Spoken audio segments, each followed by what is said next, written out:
Hey everyone, I'm Megyn Kelly. Welcome to the Megyn Kelly Show and today's Sunday mega episode, going back into the archives and looking at History Week.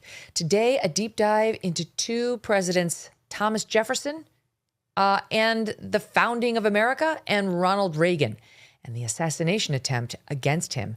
Enjoy, and tomorrow you have got to listen to the Memorial Day show that we taped with an incredible war hero, Alan C. Mack. Okay, just trust me, listen to it. You won't be sorry.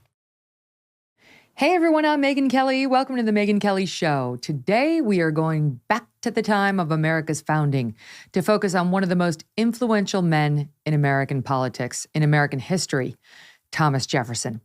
Thomas Jefferson was the third president of the United States, author of the Declaration of Independence, and governor of Virginia. He played a key role in executing a vision that shaped America as we know it today. Some of us continue to live his values, whether we know it or not.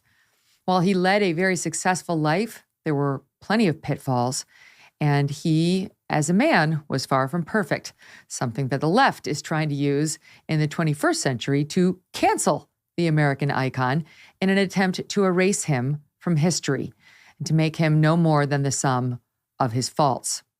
Joining us today is humanities scholar and author and host of the Thomas Jefferson Hour, Clay Jenkinson.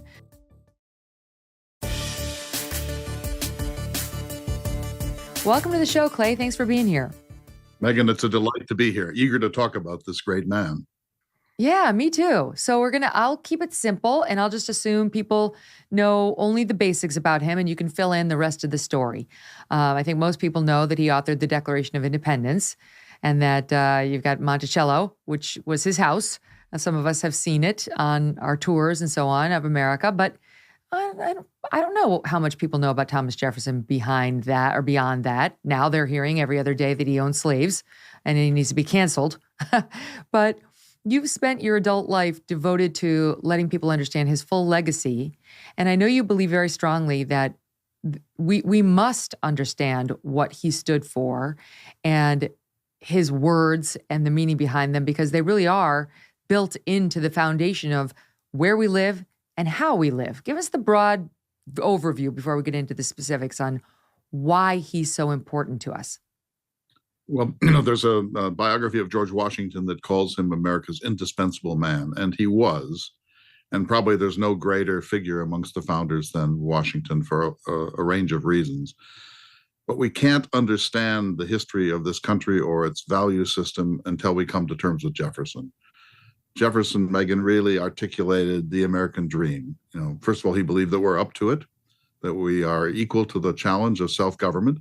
He believed that humans are perfectible, at least up to a certain degree. He believed that we should leave European habits behind and forge a new, extraordinary, small R Republican American culture. He believed that the glory of a nation is in its literature, its sculpture, its painting, its architecture, its gardening, and not in its warfare or its geopolitical position. He was an isolationist.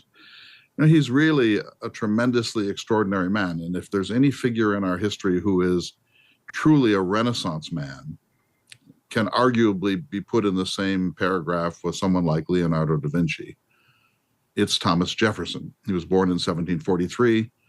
He died at the age of 83 on July 4th, 1826.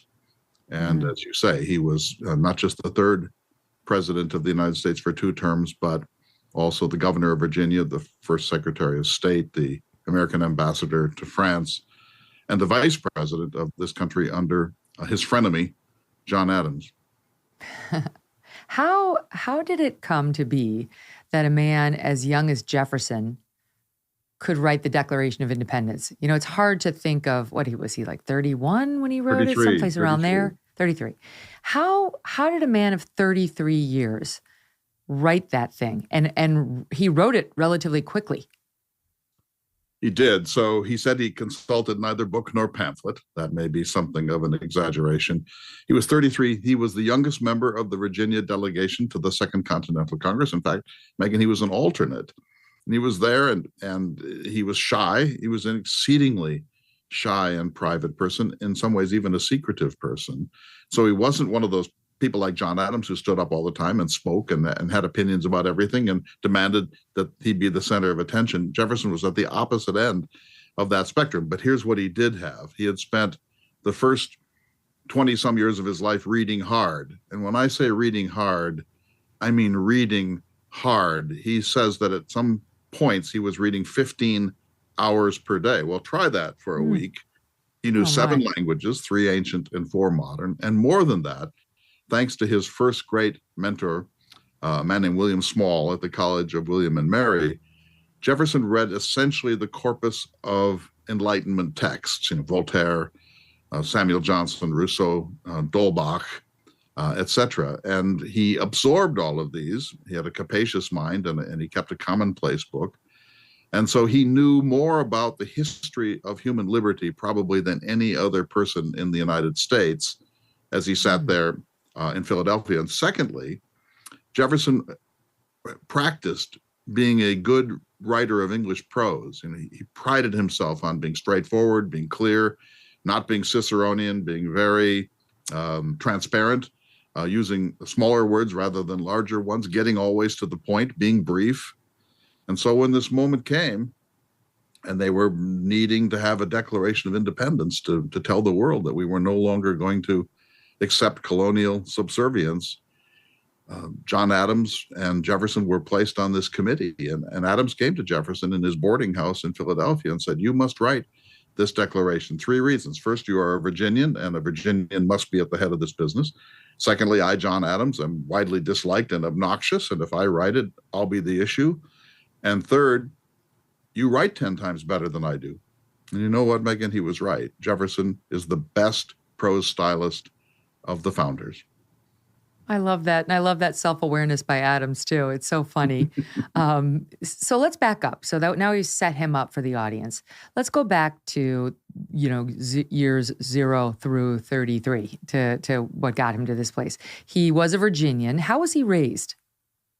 Yeah, your opening got right to the heart of it. So Jefferson's first memory of all of the memories of his life was being about 2 years old, and his father moved their family to another plantation to help out another family.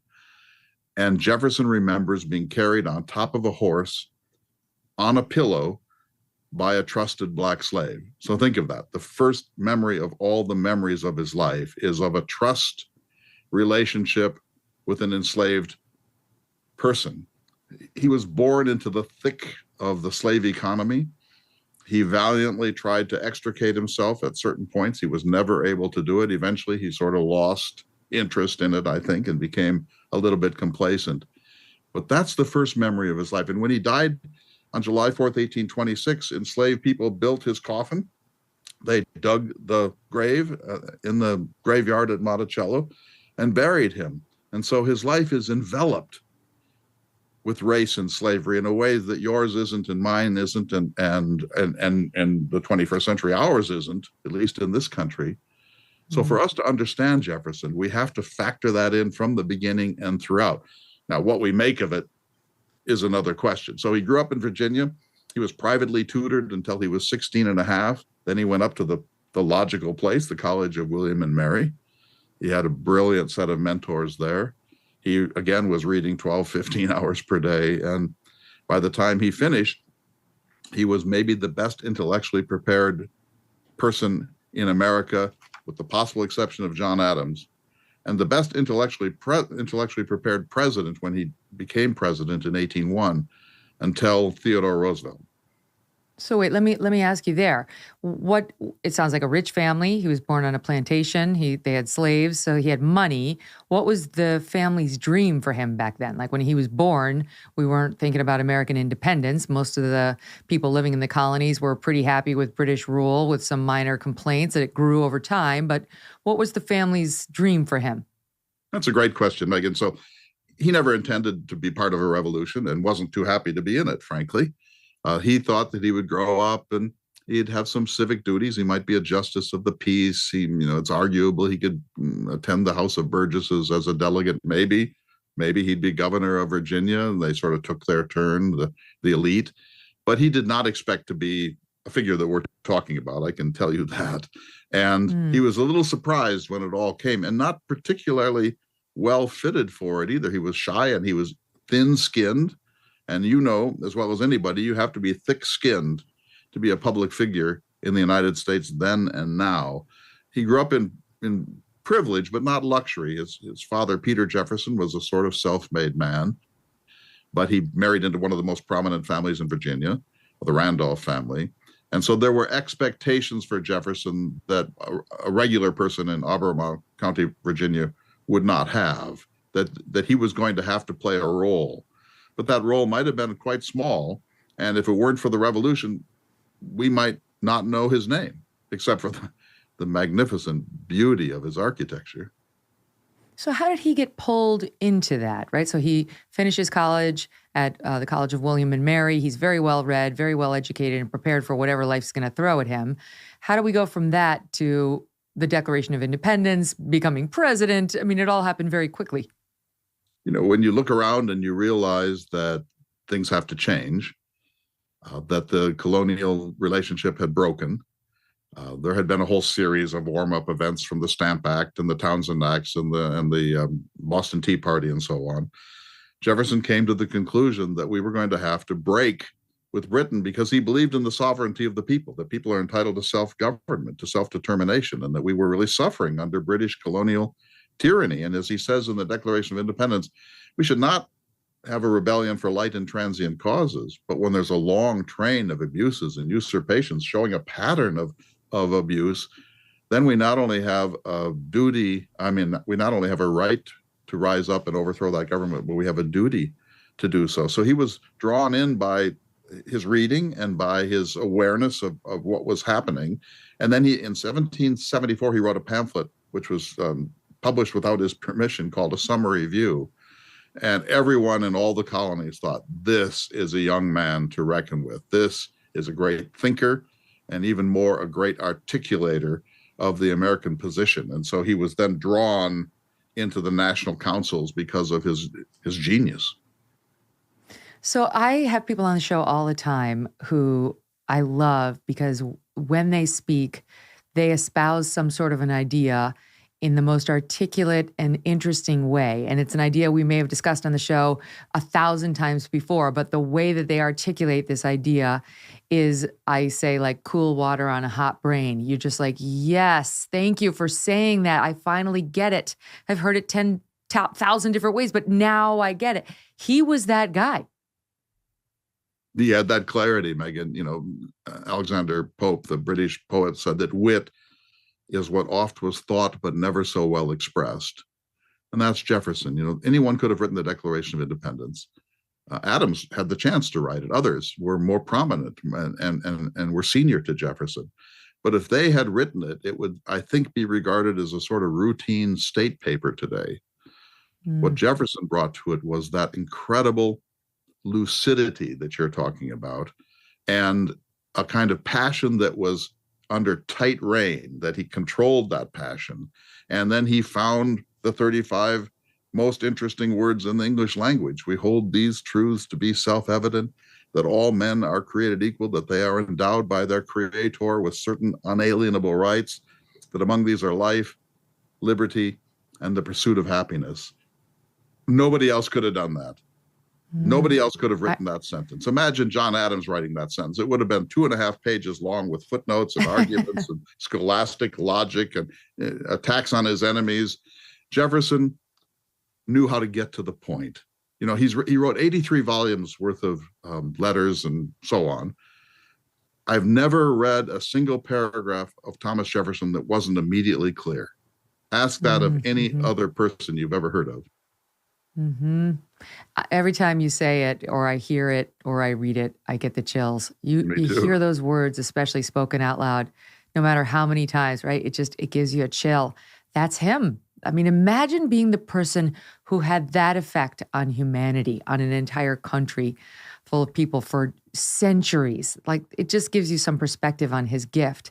But you've pointed out, I know, that Jefferson with the written word, no equal. Jefferson with the spoken word, he was no Churchill. That's to put it lightly. So he had a slight stammer of some sort and a high-pitched and reedy voice. So nothing like my voice, I'm afraid. And he gave as few speeches in the course of his life as possible. First of all, he didn't think that speechifying was a very good thing because you always oversimplify and you play to the crowd and you wind yourself up into statements that you probably would pull back a little on if you could. So the most famous example is his first inaugural address, March 4th, 1801, contested election, first president to be inaugurated in the new Capitol in Washington, in the unfinished Capitol building. He's staying at a boarding house not so far away. He strolls without a military escort, without bands and a carriage and so on. He strolls over to the Capitol, and there he delivers his first inaugural address, one of the 2 or 3 masterpieces of that genre.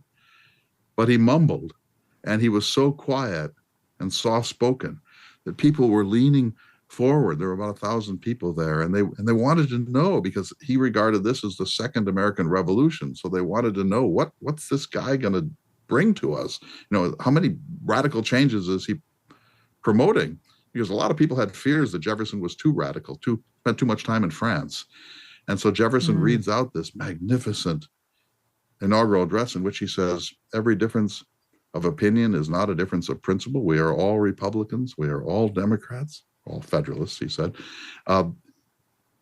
It's amazing, but he mumbled and no one could hear it. And so people went out afterwards and bought printed copies on the street. And that was it. He gave a second inaugural address in 1805. But other than that, no State of the Union messages, no stump speaking. When he left the presidency voluntarily in March of 1890, he went home to Monticello, and he never left its environs for the last 17 years of his life. He's not one of us. He's not Chris Christie. He's not Donald Trump. He's not Bill Clinton. Yeah, and he back then he could have run for a third term.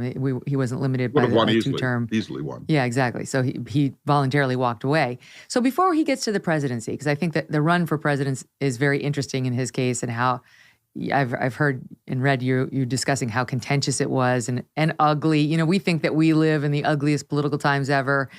We got to read some history to know it's been ugly for a long time.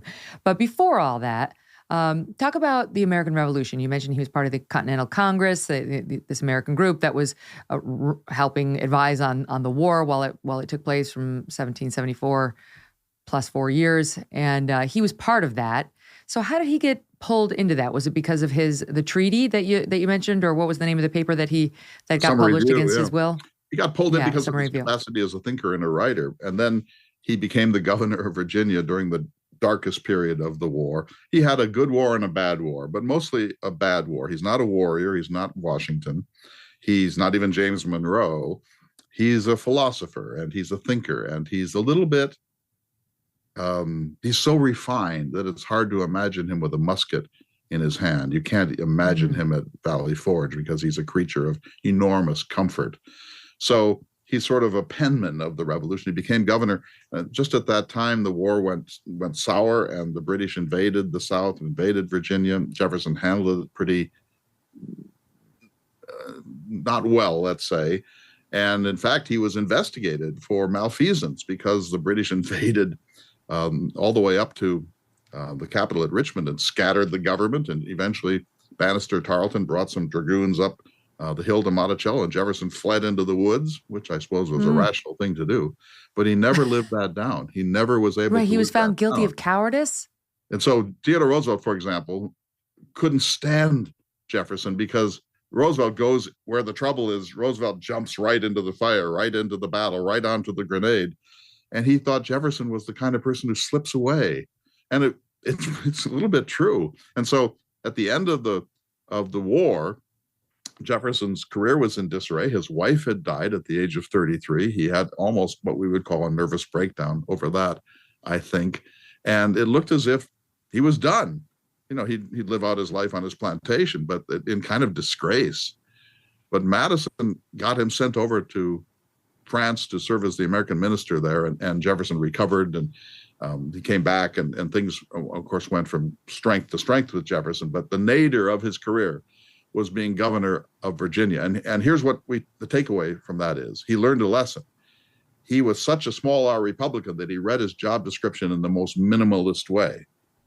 When the people really wanted a strong leader, even maybe a temporary dictator at that point, so save us, save the state, Jefferson didn't have it in him, both philosophically or in his character set. But when he became president, he did not make the mistake, Megyn, of undervaluing his power. He behaved more like a Hamiltonian as president than at any other time in his life. And he knew that when you have power, you don't duck it. You need to use it carefully and within the limits of the Constitution, but you must be willing to assert power, or you can't be an important leader. Or you can't be entrusted with it. So, okay, so that's fascinating because I did read he was investigated for cowardice in connection with fleeing while governor of Virginia. But you raise a good point. He saved his life, and he knew he wasn't a fighter. Like he kind of knew himself pretty well. This wasn't going to go well for him if he stayed and fought. So he lived to fight another day, you might say, and in a different way. And then he gets the idea to run for president. When he won, was it the first time he had run? No. So let me clarify one piece there. He would say, I'm not sure we have to believe him, he would say he never wanted to be the president of the United States. He looked on it as sort of his jury duty, that he was called upon by the American people, that he would have rather be home with his rutabagas and his landscape gardening and his books. And maybe that's true. They were all pretending to be Cincinnatus out of the world of Plutarch. But Jefferson always said he would rather not have had the presidency. He called it splendid misery. And when he left voluntarily after 2 terms, and he certainly would have been reelected because of the Louisiana Purchase, among other things, he said, "Never has a prisoner released from his shackles felt more relief than I do upon this occasion. I have no more desire to govern men than to ride my horse through a storm."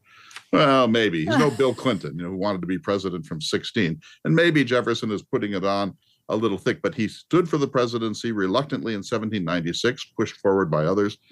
He came in second, and under the Electoral College system, then he became vice president, which meant we had a Federalist president and a Republican vice president. In 1800, he sort of did want to be president for this reason. He wanted to throw the rascals out. He felt that the Federalists, Washington, Adams, and particularly Colonel Hamilton, were taking the country towards aristocracy and monarchy and a strong central government, and that this was really a violation of the principles of the Revolution. And so he stood to restore the country, and he called it, when he won, America's second revolution, that he had brought us back to the true principles of the thing. So, you have to unpack that with ambition and rhetoric and posturing, but I do think he was a very reluctant political figure, and he certainly would have been reelected in 1808 and chose to retire. And he said that the precedent set by George Washington of 2 terms is essential to the health of a republic. When was he sent over to France? Was he our ambassador to France? 1784 to 1789. He was called technically our American minister to France, but that was right after the debacle of the Revolution and the death of his wife.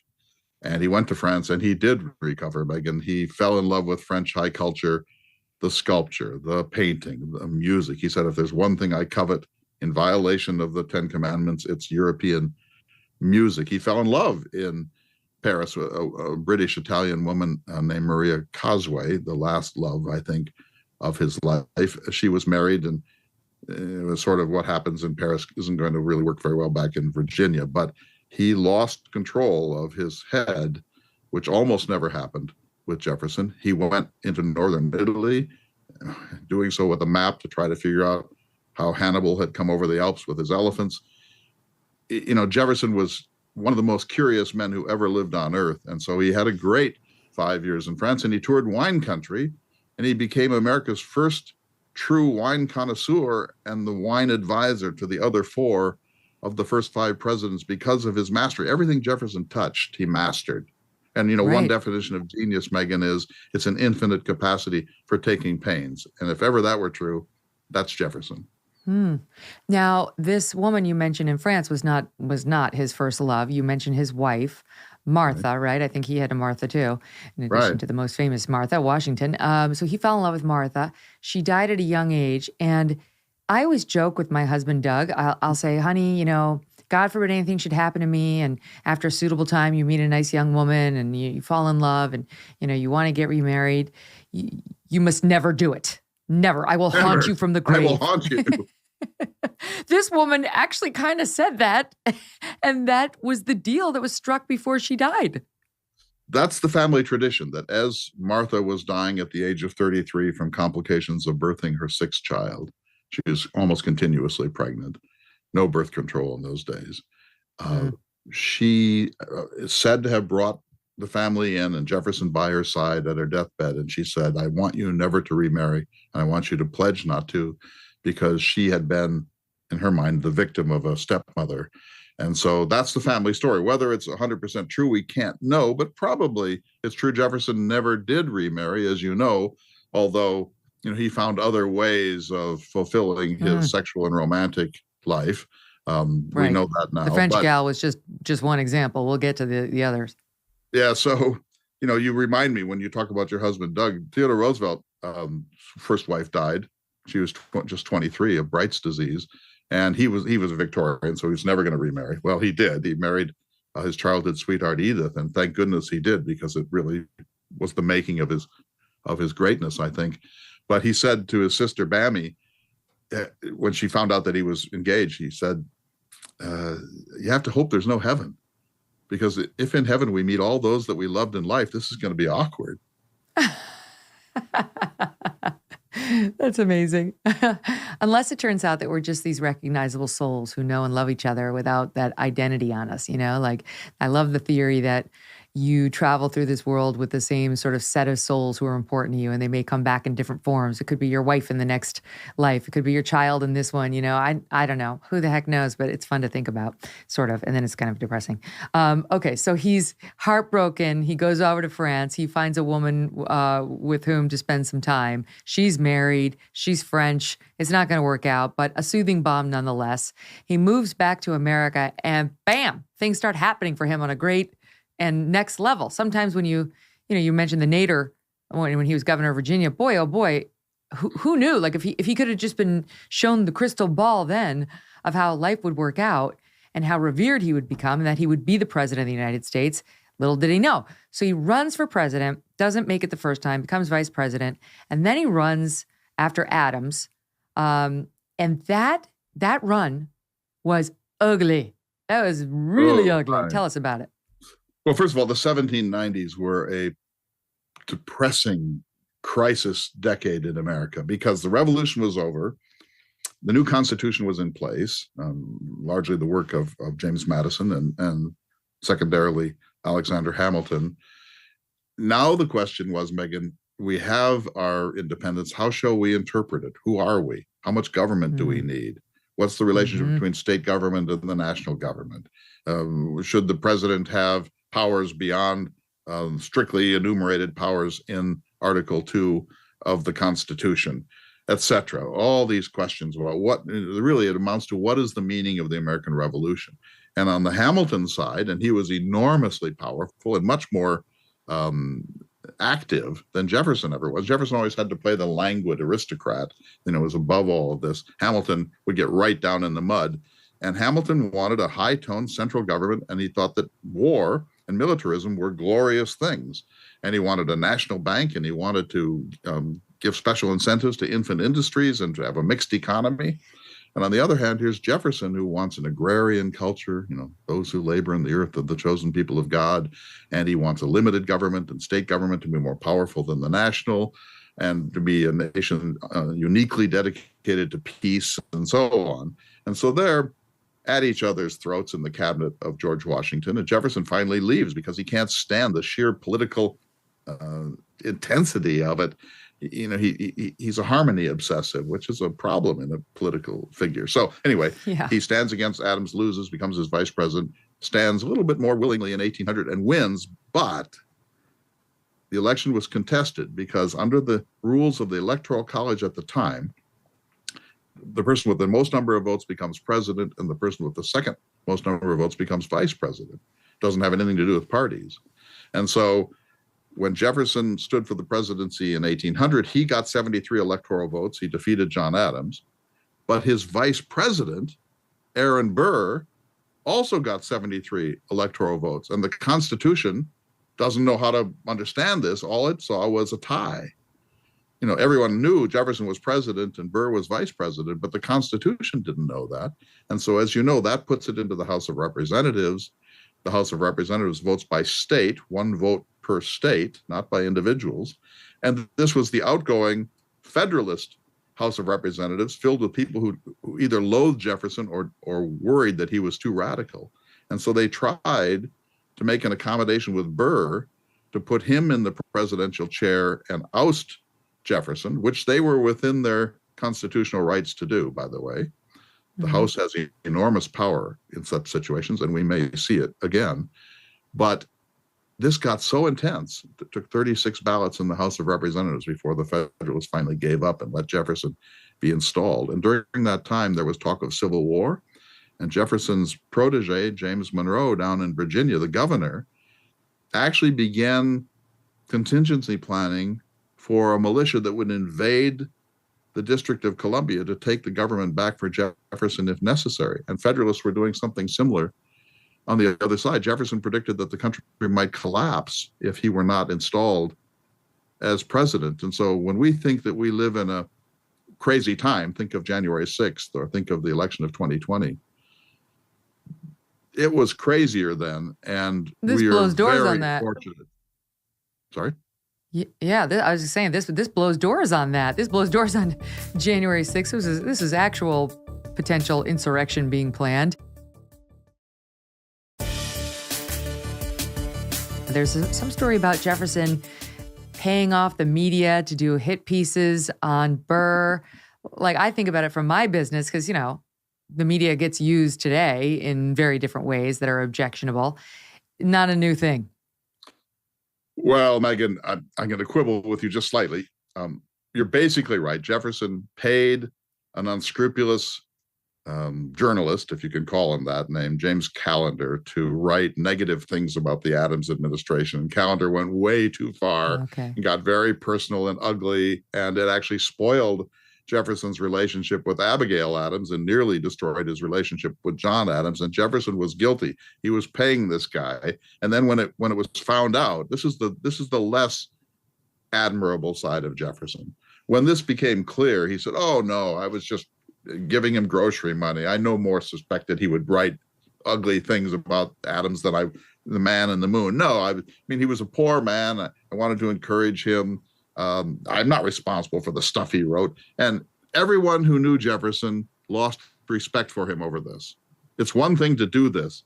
It's another thing to fake it and to pretend otherwise. And Jefferson had a habit when he was caught in a compromising political situation of lying instead of just saying, "You know what? It's hardball, folks. Sometimes you just have to do this stuff." And so Adams got over it. His son, John Quincy, never did. And Abigail was nip and tuck for about 15 years. Not like GW. He would have told the truth. Well, so we're told, right? Right. Maybe he just has better biographers, from the start, who never let the narrative get out of control. That's right. To me, it's heartening just to know. You're right. The narrative is all important, but it's heartening to know in a way that dirty tricks, dirty politics, dirty media have been around since the founding, and that perhaps we're not the most disgusting journalists who ever lived. Perhaps there were even more disgusting. Well, hate to think you're at the lowest of the low. I'll tell you one thing they had that we don't, and I don't want to go into this because I'm sure you're sick to death of it, but the vulgarity of our time, the personal innuendo and the name calling and the deliberate undermining of people's basic integrity and professionalism is new, and it's out of control. And I do think that it's a clear and present danger to the future of the republic. And that, yes, we've had some rollicking elections, and the election of 1800 was certainly one of them, and there was name calling and so on. I think Callender called John Adams a hermaphrodite, and I don't even think he knew what he was saying.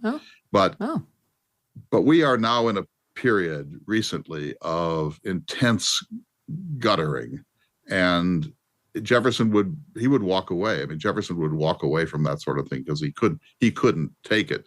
And I don't know how anyone takes it, frankly. You're speaking at the political level, but it's also true at a cultural level. You know, I've been railing about this. I make fun of myself a little because I'm starting to sound like that old lady who's like, young lady, put some clothes on. But it's also true that just turning on the television today, the normal television, exposes you and your family to risks that it didn't used to, you know, like the Super Bowl where you're going to see something very raunchy and inappropriate with your 6-year-old unexpectedly.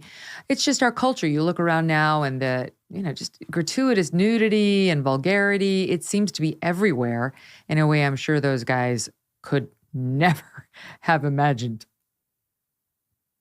Absolutely. I mean, I don't want to sound like that old guy either, but the fact is that if you turn on your television and surf around for a couple of hours, you feel like you need to go take a shower. The language, the sexual innuendo, the sexualization of young women in this culture, the talk of and the violence. You know, the sheer amount of violence you can see on any evening of television in the United States. These things can't be good. I mean, a culture mirrors itself in its cultural constructs, its literature, its music, its poetry, its dance, its, in our case, television and film. And we're mirroring something that is degrading to the human spirit. And I've just been in Europe for the past few weeks. It happens there too, of course, but it's not like it. It's not like it there. It's more high-minded. The soundbite is longer. The respect is higher. There's talk of literature. There's talk of philosophy. There's talk of political theory. Even Boris Johnson, for all that's wrong with him, you know, he can quote Shakespeare, scads of it. He can quote Homer in the original ancient Greek. We need to really address this. And it's not the culture war that we keep talking about. That's important too. But it's the whole culture that's descending into this swamp. And, you know, I'm a liberal, so I'm not allowed to talk about it, but we have to talk about it. We can't have an anything goes civilization and really expect to lift ourselves into the discipline that it takes to be a self-governing Republican people. Do you feel like, as an aside here, do you feel like that downward spiral is reversible?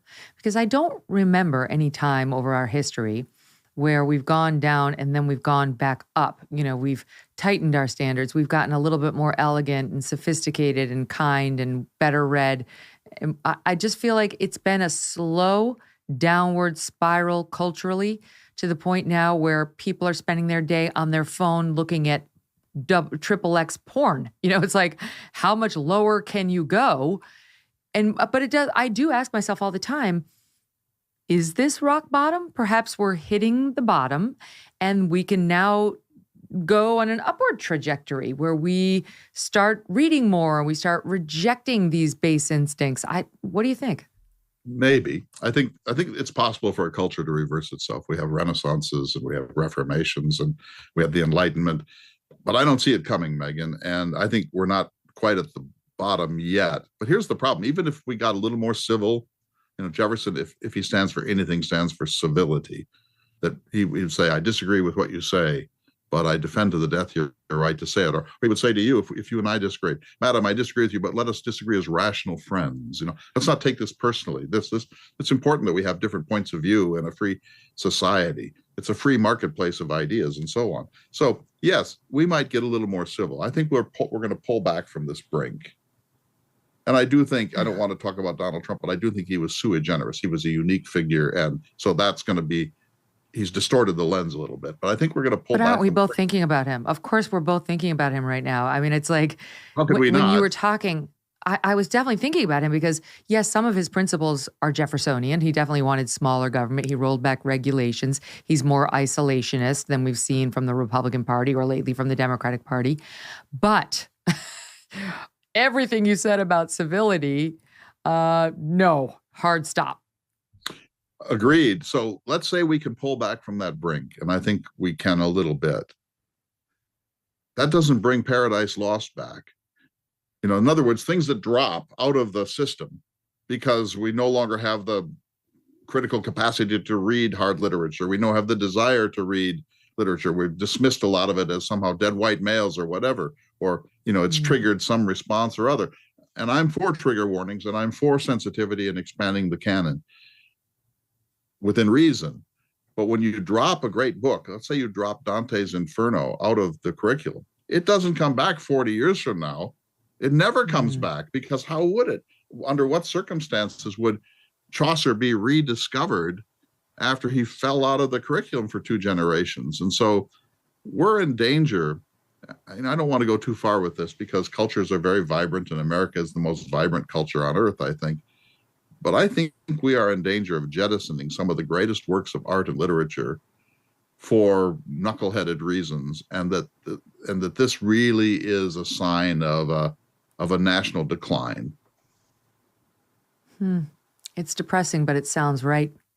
I'm just trying to think, there is no modern day politician who can compare to Jefferson, but thinking about, someone who is from a farming family, loves gardening, loves the arts, though, has both sort of that Midwestern sensibility, but that sophisticated appeal when it comes to the arts and culture and so on, and yet wants the government out of your business, not in your business, and yet respect for the other side. No figure is coming to mind. I like Rand Paul's a libertarian. He wants the government out of your business. He's, from Kentucky. He's got some of these things, but I don't know. It's tough to look in modern day America for any figure like this. And that's one of the reasons why we miss some of our founders and what they stood for.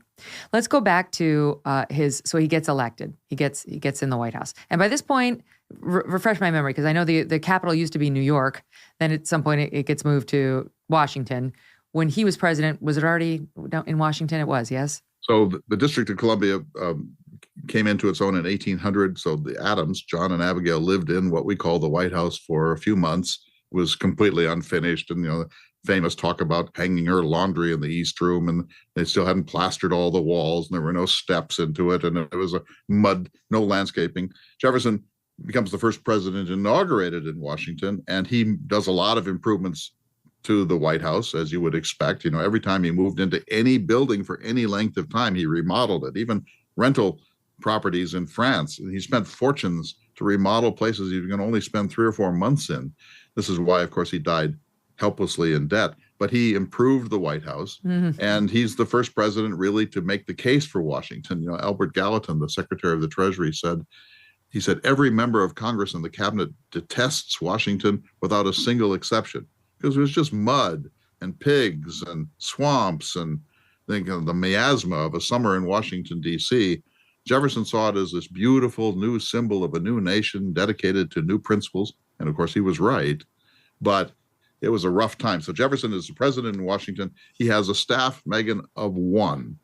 His only staff member at the beginning was Meriwether Lewis, who went on to be, the captain of the Lewis and Clark expedition. Think of that. He lived in the White House. There were enslaved people serving, cleaning the bathrooms, baking bricks, cutting timbers, bringing firewood, cooking, etc. We have to face that. That's part of this story too. But his only public servant, his only official servant during this period was a private secretary, and the first of those was Meriwether Lewis. And Jefferson wrote back to his daughter, Martha, who was back in Charlottesville, and said, Mr. Lewis and I live like 2 mice in a church in this great house. Wow. So what was Meriwether? I love the name Meriwether. What do they call him? Weather? Mary. MW? So what are they doing? I mean, what's Meriwether Lewis doing for Thomas Jefferson before he decided to go exploring?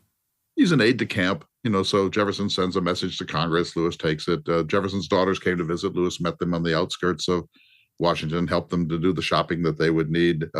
Lewis, handled tasks for Jefferson, but he was meant to be Jefferson's secretary, but Jefferson wrote all of his own correspondence. He prided himself on this. Here's this will blow your mind.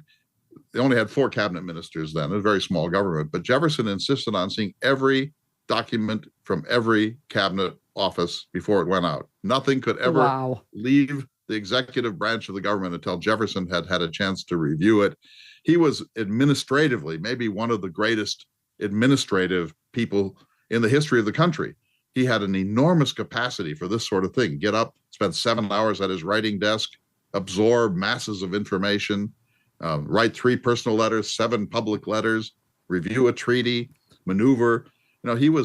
He had capacities that probably no other president had. The downside of Jefferson is that he's a little bit aloof, and he wants America to be sort of a second or third ranked country. He wants us to be a farmer's paradise. As Hamilton's like, no, we're going to be the powerhouse of the world if we only let ourselves. But Jefferson probably was the best administrator of any president I've ever known. It's making me think of all those debates we had when Obamacare was being debated and they weren't reading it. And I remember the stack of papers was up to here. Nobody was reading it. If he could see that, he'd be horrified.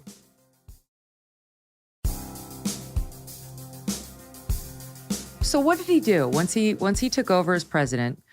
You mentioned the Louisiana Purchase. Let's go through that and the other sort of big ticket items that he's responsible for.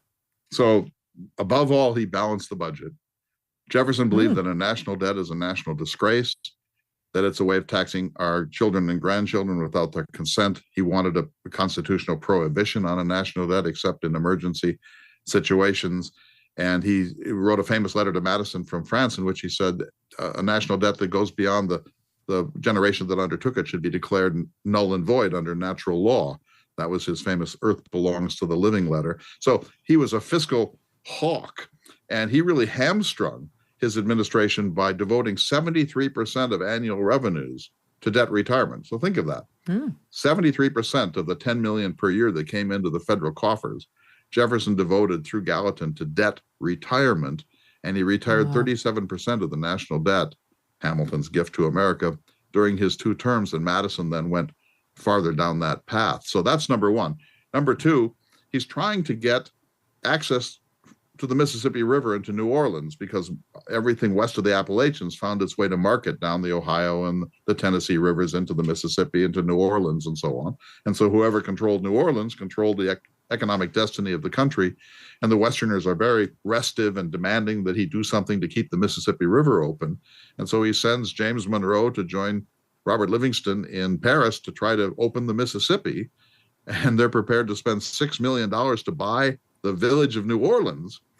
And Napoleon, in the most extraordinary counteroffer in human history, instead of selling Jefferson a town for $6 million, offers to sell the entire Louisiana territory for $15.6 million.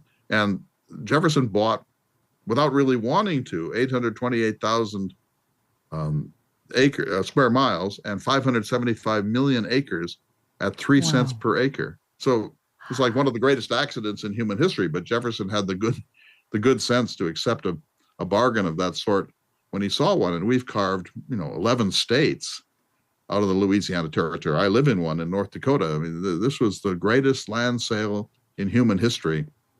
And Jefferson was smart enough to do it, although he did believe that it was technically unconstitutional. What? Why? Because the Constitution doesn't grant the federal government the power to buy land. And so he's a very strict constructionist. He's very, you do what's in the Constitution and nothing more.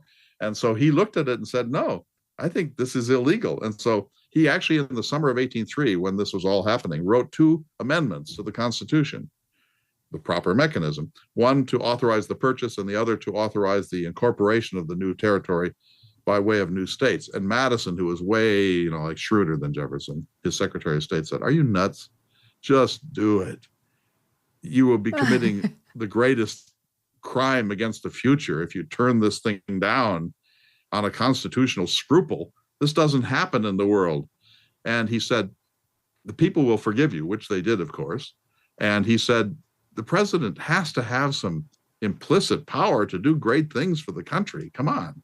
And so Jefferson had that shield of Madison's greater sense, and he made the purchase. And we are how many times have we paid for this thing? $15.6 million, 15 trillion, 1,500 trillion. Why did Napoleon do such a bad deal? Was he desperate for money at the time? He was about to there'd been a peace in 1802. So Europe was sort of in an interlude between the Napoleonic moments. And Napoleon realized he was about to go back to war with Great Britain. He knew he had no navy, so the minute the war happened, Britain would occupy New Orleans and he would lose all that anyway. So he thought, I'll sell it to the Yanks and get some money. and they can either keep it or lose it. It won't bother me because I won't be able to keep it no matter what. And so he got the money he needed to prosecute his wars. He got out from under. His Vietnam, if you want to call it that, had been in Haiti. He sent troops to put down the Black Rebellion in Haiti, and they got yellow fever and malaria, and they were decimated. And so he got bogged down there. If he hadn't been bogged down, Napoleon in Haiti, he might have occupied New Orleans and reasserted the Louisiana Territory for France. But it was just too much of a nightmare, and he wanted to wage war against Austria and Britain, and he needed ready cash, and Jefferson had it. Wow. That's a cool? great story. Yeah, it's very cool. So, and others were looking at this territory in the United States from Europe, very, the way, I don't know, a big NFL linebacker looks at a steak. They were interested. And then too late, it was ours. It was part of America. Now, there was something else that Jefferson did that I think is interesting, and that is, and it won't surprise the audience now, having heard you, he took steps to make sure we were not looking like, becoming, acting like anything close to a monarchy. Went too far, maybe, Megyn. So this was his style, and maybe it was slightly a posture, but it was his style. So he greeted visitors in the White House in slippers. He wore old clothes, sometimes that were too small for he had long limbs. He was 6 foot 2.5 inches tall. He opened the doors to the White House himself. He didn't have, valets or servants doing that. When Anthony Mary, this very pompous British minister, and his wife, Mrs. Mary, came to dine, Jefferson kept them waiting. And then when the dinner bell rang, the Marys thought, as the senior diplomats in Washington, that they would have pride of place, but everyone just went and found places at these tables, and Mr. Mary was jostled around, and Jefferson took Dolly Madison's arm as his dinner date, since he was a widower. And the Marys were like, they just came apart over this. And so at the end of the dinner, where they'd really been snubbed, they were right, they came up to Jefferson and said, "We demand to know what is the protocol of this White House." And Jefferson said, "Well, my madam, it is pell-mell." And this almost created an international incident. Anthony Mary tried to make it one. The British government said, "Oh, these Yanks." But it was Jefferson's attempt to remind all of us that we were a republic with a small r. We're not aristocracy. We're not monarchy. There will be no kings. Adams had carried a ceremonial sword around. He couldn't cut a watermelon with a sword. He tripped over it, and Adams wanted titles of nobility for the president and other national officers. And so the wits of Congress began to call him His Rotundity, because he was pompous and fat. So Jefferson was trying to tone this thing down. And that's why he didn't give his State of the Union message in person. He said, that's what kings do. King Charles III will open the next session of Parliament by giving a great monarchical speech. We don't do that here. And so he tried to set the tone for this much more casual, informal style. I really credit him with this. Politics is theater, as we well know from recent events. And Jefferson used political theater to say, this is a republic, and I'm not a king. I'm maybe the first among equals here. You've called me as if on jury duty to be your president, but I'm not going to change the way I operate. I'm a farmer from Virginia, and I'm a scientist. And so that sounds wonderful. This tone is really fun. But if you ever want to just laugh yourself silly, just read the account of Anthony Mary when he wrote back to the court of St. James, how appalled he was by this vulgarian. And Jefferson, of course, was the last person in the world to be called a vulgarian. Oh, I will. I 100%. How do I spell Mary? Well, when I look it up. M-E-R-R-Y. He was everything but. Okay, I will. So the other thing is, he didn't want any national celebration of his birthday or the president's birthday. He didn't want the president's face to go on the money, which he ultimately lost. We do have our president's faces over time, not the current president, on our money. And even Jefferson, I had to look this up. He's on the nickel, but he's also on the $2 bill. He might like that because it's so, poorly circulated. But he didn't like that because that's also something we do in aristocracy, like the Queen of England or now the King of England goes all over the money and so on. You couldn't be more right. I mean, you nailed it. So he first of all, he didn't like paper money because paper is paper, and so it only has the value that's ascribed to it. And so he wanted our money. He was a little primitive economically, but he wanted our money to be stamped on precious metals because if you have a piece of gold, you can spend that in Poland or South Africa, but a dollar bill is worthless outside of the strength of the economy of the United States. And he certainly didn't want faces on our currency. He wanted the buffalo and the elk and the moose. He loved the moose, and so he wanted Niagara Falls or the Natural Bridge in Virginia. And I agree with him. We would be a lot better, especially now with the cancel culture mania. Who will escape whipping, Megyn? So if we have a moose on our currency, there's no controversy around a moose or an antelope or a buffalo. I never thought about that. Are the cancel warriors trying to get rid of the nickel? If you're going to cancel, we got to cancel. They're consistent. I collect $2 bills because they're actually pointless. But they're fun. I remember watching when I was a little kid an episode of Bewitched, and there was some episode in which Samantha the witch had brought back George Washington and Abe Lincoln, and George Washington wanted to know why Lincoln was on a bill that was worth a lot more than the bill George Washington was on. And Abe Lincoln was trying to convince him that the one was far better because it was so ubiquitous. You should feel good. Well, Jefferson was not part of the debate. Bewitched again. All right. So small government, Louisiana Purchase, that wasn't exactly, it wasn't large government. It was just doubling the size of the country, which was a smart strategic move. So after 2 terms, he says, I'm not running again. I'm getting on that horse. I'm going back to Virginia in my beautiful house, Monticello, and I'm going to live the life of a farmer. So he did. And that's where his story takes a turn in historical circles, because was it then that he had his relationship, or was it before that? Was it all this time that he had his relationship with Sally Hemings? Let me just say, as we enter this field of horrors, that we don't know 100% certainly that he was involved with Sally Hemings. Now, I believe it, he was, and the circumstantial evidence is huge, but it probably would not hold up in a court of law. The DNA has shown that at least one of Sally Hemings' children was the progeny of a male Jefferson. Not necessarily this Jefferson. It could have been his uncle or his brother, but let's face it, we're pretty sure that this was Jefferson. So when did this start? Jefferson went to France in 1784, and he took with him 2 people, his daughter, Martha, and an enslaved man named James Hemings, same family. While they were in Paris, Jefferson sent James to culinary school. He wanted him to learn French cuisine. It was typically Jefferson. He paid for this and paid for clothing and tuition and so on. And James quickly learned French, and he did become a master chef. More on that in a moment. So meanwhile, Jefferson has 2 daughters back in Virginia staying with their aunt and uncle, and one of them dies of teething and whooping cough. So Jefferson gets very concerned, as you might expect, and says, I want Mary to be sent over to join us here. I insist. And so she was sent over. He wanted an elderly Black woman to be the chaperone, someone who had smallpox.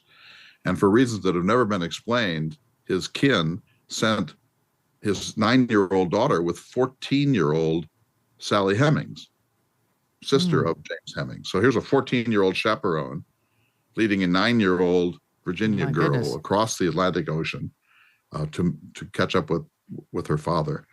They got first to England, and Abigail and John Adams met them there. And when Abigail saw Sally Hemings, she thought, uh-oh, this can't be good. And maybe she just meant she's too young, but she was alarmed. So Sally Hemings, at the age of 14, comes to live with Jefferson in near the Champs-Élysées in Paris. And it's thought that the relationship began there. And under some accounts, she was pregnant when she came back. But here's what's so interesting about this, more interesting than the salaciousness of this story, Megyn. James Hemings and Sally Hemings, at some point in France, discovered that they were free, that France outlawed slavery. And under French law, if they claimed it, they would be protected because Jefferson could not own them in France. And they came to Jefferson and confronted him and said, I'm sure you're aware of this. Why should we go back to Virginia with you? We're free. Why would we go back to be enslaved at Monticello? And according to Sally Hemings' son, who gave a report in Ohio in around 1873, Jefferson said, look, here's the deal. If you come back with me, James, and teach somebody else French cuisine at Monticello, I'll free you and I'll give you some startup money and you can go north to wherever you might wish to go. And he did. He said to Sally Hemings, according to her son, if you come back, any children that you have, and I don't think he was presuming that they would be his, but if you come back, any children that you have, I will free when they're 21 years old. And he did. So this bargain, odd though it might seem to us, occurred in Paris when James and Sally Hemings confronted the third president, the future third president of the United States, and said, you don't own us anymore. And so I don't, the story could have played out in a number of ways. They could have stayed in France. It's so hard to imagine that somebody being told you're free wouldn't say, I'm going to stay free. I'm not going back to the United States, and my kids are going to be free from the moment of birth and not enslaved 0 to 21 and then free thanks to you. It's just such a different time and so hard to understand, though we must try. So once again, this is post his wife's death, and he's made this promise not to remarry, and he has this French lover, but Sally comes over. So was Sally at the White House when he became president? Did she go to the White House? No, probably not certainly. So she's back at Monticello. Jefferson makes frequent trips back to Monticello. He said he would never spend August and September in Washington. Who would? Which rational person would? Which, before air conditioning, I can well understand. It's not like Virginia's so cool. Not great, but he's at least in the mountains in Virginia. So he went back, and so historians are unclear. And the great historian on this is Annette Gordon-Reed, who has a fabulous and important book called The Hemings Family of Monticello.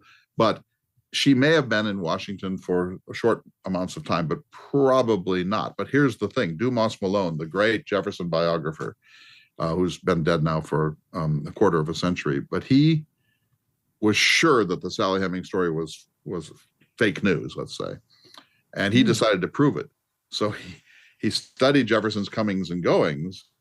And what he proved, and he published it in an appendix in one of his volumes, is that Jefferson was at Monticello 9 months before each of Sally Hemings' children were born, and he wasn't at Monticello, and then she didn't get pregnant. And so his attempt to exonerate Jefferson actually locked it in to a certain degree. Yeah, went a different way. So, but at least he had the good, the integrity to publish his findings. And so, here's the thing to think about. So they were together for 34 years, Jefferson and Sally Hemings. That's not a very simple relationship, as I'm sure you can appreciate. Way more complex than we probably can understand. She had access, almost sole access, to his private suite of rooms. There was a hidden door. She could come and go without being much noticed. But Jefferson's daughter, Martha, lived in Monticello for most of his years, most of his retirement, certainly. She had to know that this was going on. But here's what's so interesting. They never talked about it. It was this sort of taboo subject, never to be addressed. She knew, he knew that she knew that he knew that she knew. Sally Hemings is around, and never did they have a confrontation so far as we know.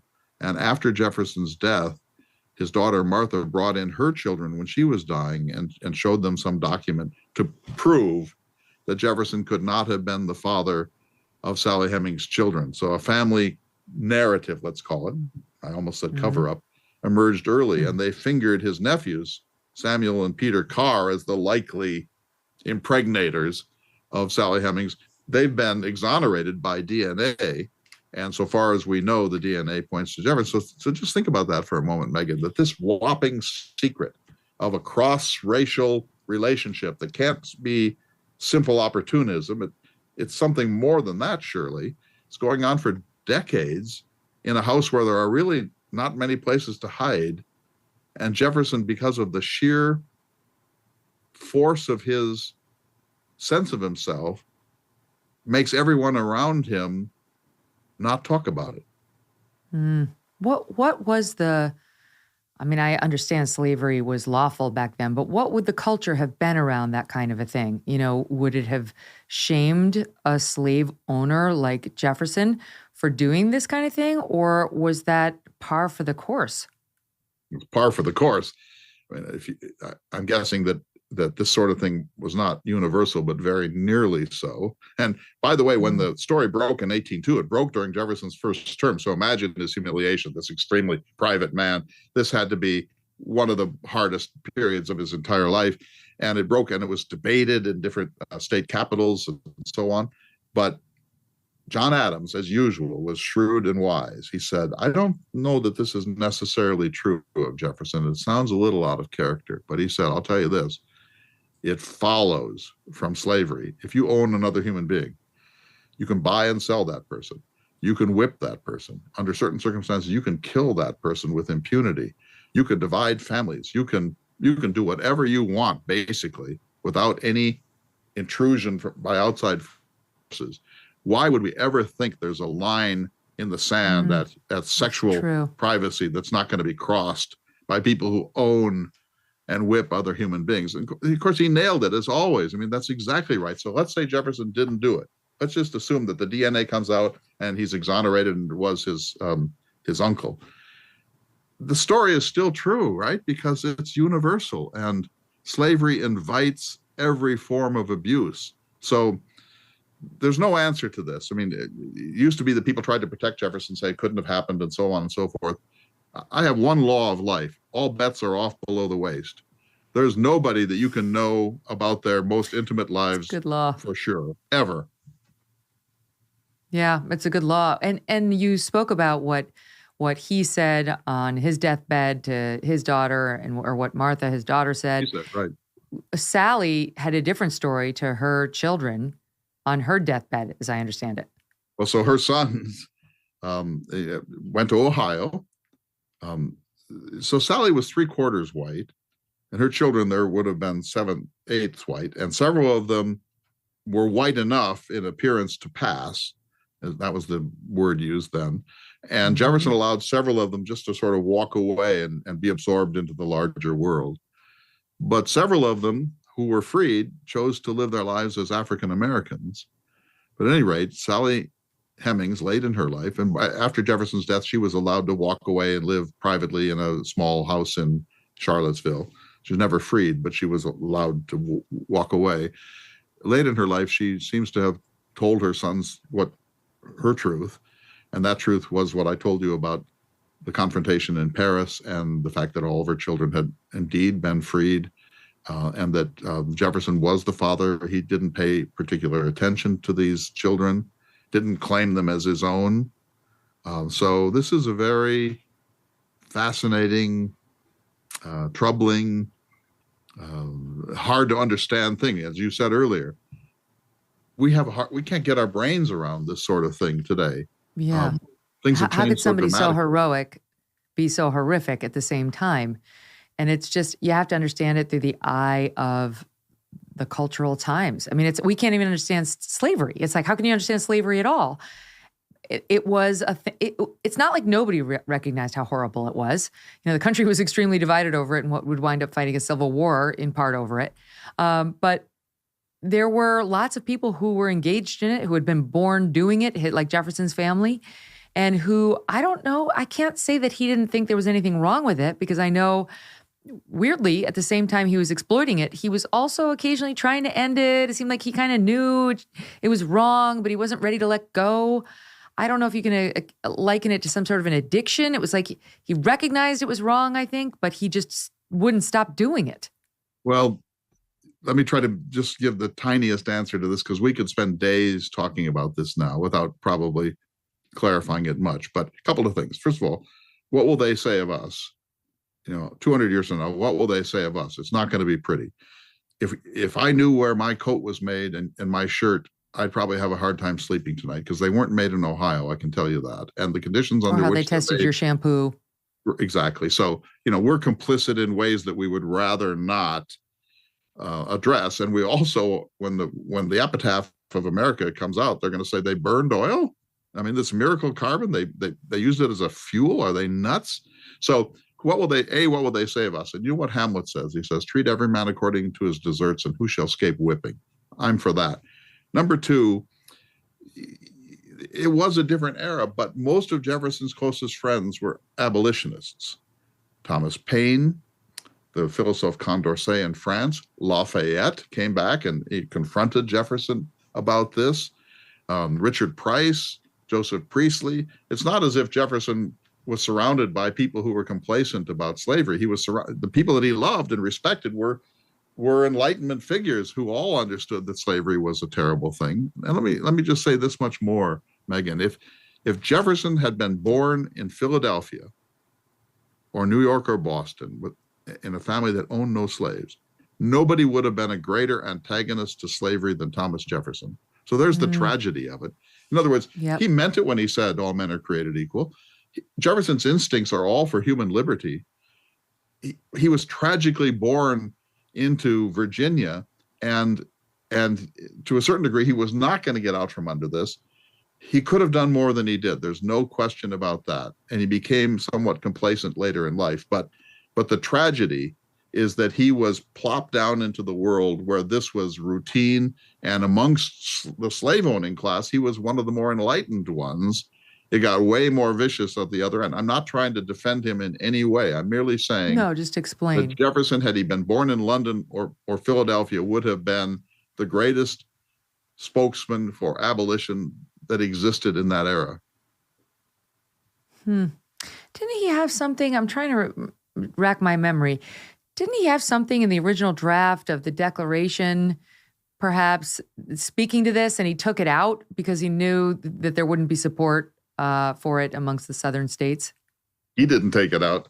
It was taken out. So the longest paragraph, and he has this huge indictment of George III, quartering troops in our houses and taking us across the Atlantic for Star Chamber trials, and trying to whip up Native American reprisals in the West.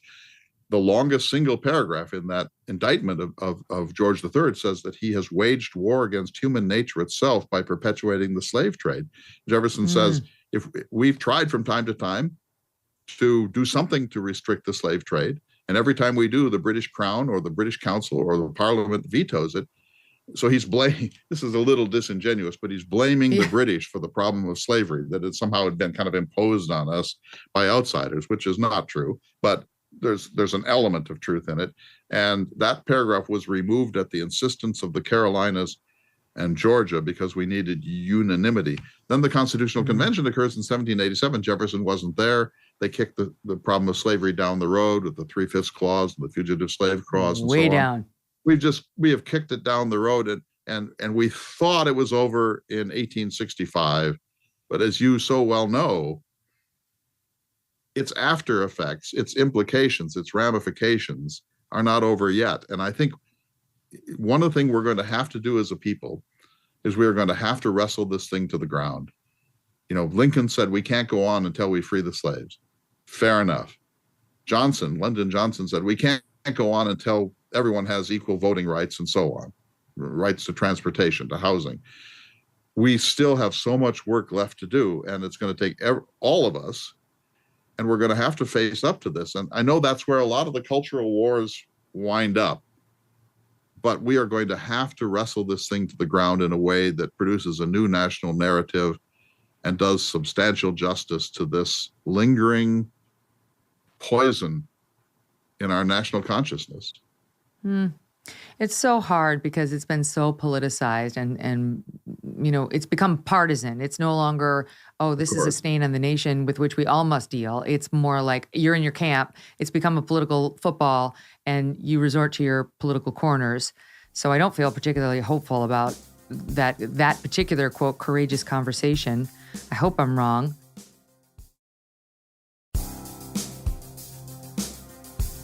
let's move to the second chapter of his relationship with John Adams.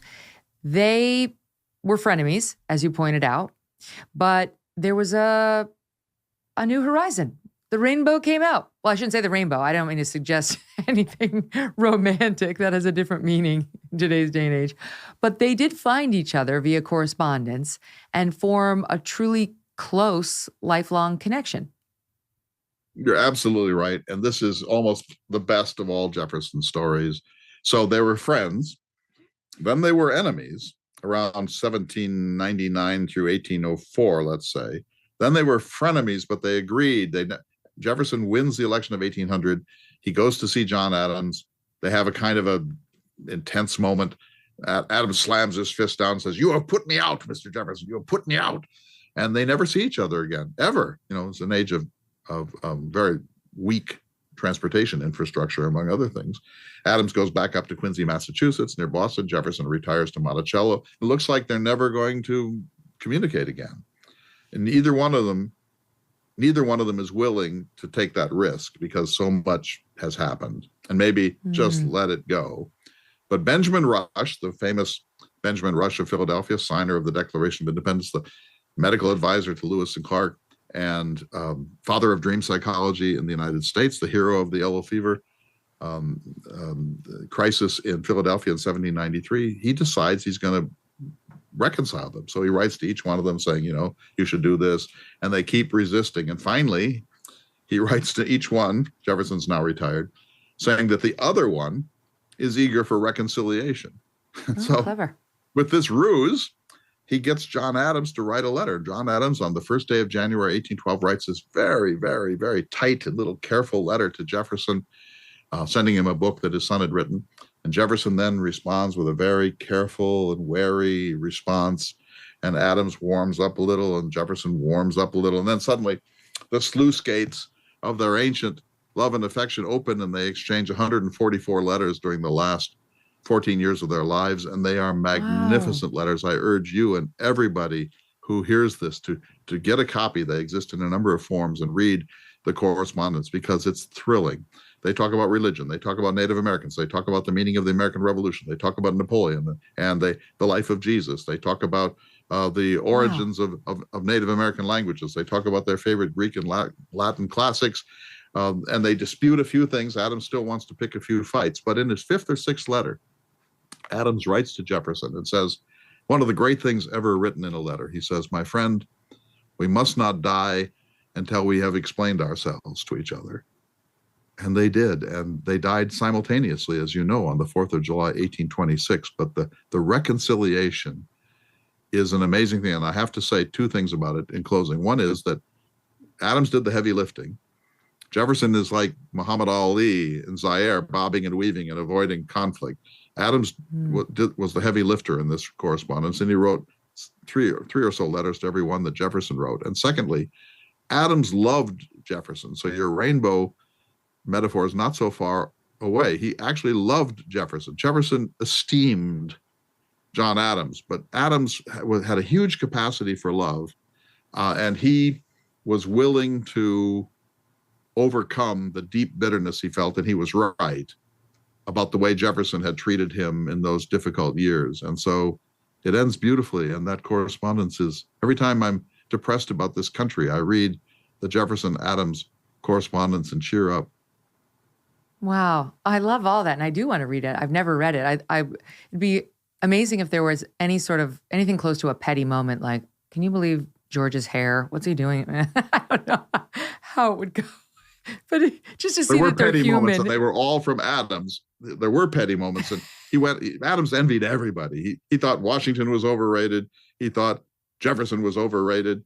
He thought everybody was overrated because he didn't get enough of, he never got what he was like the Rodney Dangerfield of the founding generation. And when Paul Giamatti played him in the miniseries, it was exactly right. So yeah, everyone was overrated except for himself. And and the one thing about Adams too that we know is he was anything but afraid of confrontation. So I'm not surprised to learn he was more in the lead on sending the correspondence and repairing the relationship. There was nothing he was afraid to do. He was afraid to drive Jefferson away. That was the only thing he was afraid of. And Jefferson, to his credit, took some body blows in that correspondence. And chiefly Adams said, you know what? I was right about the French Revolution. You were wrong. I knew you were wrong. You knew you were wrong. You were stubborn. You said it was going to end happily. It didn't. I want you to admit you were wrong. And Jefferson says, okay. You're right on that one. You are certainly right. That's a big one. That's amazing. I do want to. Is there one book that's got it all? You sort of have to piece it together through various correspondence. I've got your producer's address. I'm going to send you a copy, and you have to promise to read it. Okay, I will. I look forward to reading it. And then they died. They died not only on the same day, but they died 50 years to the day from the signing of the Declaration of Independence, which is just, I mean, you got to believe in some sort of higher power. I don't know what the higher power is for any particular individual, but whether it's a combination of God, the American spirit, the Holy Spirit, there's something going on there. Jefferson probably would disagree with you, but I won't. So they died within 4 hours of each other. Adams was 91. Jefferson was 83. Jefferson died of prostate cancer and a urinary tract infection. He was starting to come apart. And Adams died of basically sheer old age. And Jefferson died first. He died at around noon on the 4th of July. He had been hanging on for a couple of days. He wanted to reach that milestone, as people often do. And his last words were, "Is it the 4th?" He was coming in and out of a coma. And John Adams, then a few hours later up in Massachusetts, his wife is long since dead, he died. And his last words, Megyn, were, "Thomas Jefferson still survives." He was wrong as always, but you can see that he couldn't let it go, that Jefferson mattered to him. And I don't think that was said with envy. I think it was like, Jefferson, there was a beauty in this. And then John Quincy Adams was president, and he said what you said. He said, "This is no coincidence. This is surely the hand of Providence here." Wow, that's incredible. Isn't that something? 83 and 91 seems impossible. For the time, that would be like living to 200 today. I mean, how did they live such long lives given no antibiotics and no penicillin, like so many things that will get us through today? You've asked such great questions, and this is another one. So I was once asked by a fifth grader, if Jefferson came to our world, what would he want to take back with him? And so I thought about it, and I said penicillin, because 4 of his 6 children died before their 6th birthday. His children would have lived today. Obstetrics was in a barbaric. Jefferson once said whenever he saw 2 doctors in a row, he looked up to see whether there were turkey vultures flying overhead. Medicine was bleeding and purging, and it was barbarism. And so if you're a woman, or if you're anyone, but especially if you're a woman, you want to live now, of all the moments in the history of the planet. And so, yes, but Jefferson was a vegetarian more or less, not entirely, but essentially. He said he wanted meat to serve as sauce to his vegetables and not the other way around. And one of his personal 10 commandments is, no man ever regretted having eaten too little. Adams was like a John Bull Englishman, eating pork and beef and mashed potatoes and so on. He just had good genes, apparently. But here's the one thing you should remember. The death age was in the 40s at this era, Megyn. But if you got through your first 15 years, you could live a full life. You're 70. It's those first 15 that were the great scythe that cut down people in that era. Wow. My God, that's so depressing. All these children dying. And yeah, we didn't even touch on the fact that, wasn't it 5 of his 6 children ultimately who would die, who would predecease him? The last one was Maria. The younger daughter died in April of 1804 while he was serving his first term, and it shattered him, as you might expect. And he said, "Others may give of their abundance, but I of my want have now lost half of all that I have. My evening prospects now hang on the slender thread of a single life." And that single life was his daughter, Martha, who did survive him. Thank God. Right. She lived the rest of his life with him. So now here we are today in 2022, and in the wake of George Floyd and the push for cancellations, Thomas Jefferson has just been marred beyond belief. That name has been just absolutely marred. And that's not to undo any of the discussion we just had about slavery and his support of it and his being born into it on the wrongdoing side. And I wonder what you think of it, because now it's crossed over. I'll just give the audience a couple of examples. All right. He started the University of Virginia. That's another thing we didn't even get to, but he started UVA. And now their student newspaper just this past August calling to remove his name from the campus. It's his university. Okay. So they want his name gone. A New Jersey school just removed his name over the slave ownership. This is in August of 2022, not even right post George Floyd. I mean, like that was when the fever was very hot. July 2022, Monticello going woke, trashing Thomas Jefferson's legacy in the process. They, let's see, I'm trying to find exactly who did it, but now they're talking about how it offers a lecture on the horrors of slavery as soon as you get there. That one of the visitors or somebody who runs another institute said the whole thing has the feel of propaganda and manipulation. People on the tour now seem sad and demoralized. Placards with conversation starters on the topic of civil rights festoon a patio outside the snack shop, according to the New York Post. Is all men are created equal being lived up to in our country today, one reads. When will we know when it is? It continues, supplying a negative answer to the first question. Ibram X. Kendi, Ta-Nehisi Coates are in the visitors center's shop. Only a single biography of Thomas Jefferson exists there. And then finally, you've got New York City Hall removing the Thomas Jefferson statue. That just happened last November of 2021. On and on it goes. Two of his descendants want his D.C. memorial replaced. It's like, it reminds me of the Winston Churchill, whatever, foundation they get together every year. And now it's turned into just an annual Winston Churchill bash fest. We're unable to separate the misdeeds from the man. And I realize they're all part of the same thing, but they, in the minds of these people, they overtake and overshadow all the good people like Jefferson or in the case of Churchill that they did. What do you make of it? There's a lot there, Megyn. I'll start this way. He's going to survive this. In other words, he's not going to be erased. Some wish to do that. This won't happen.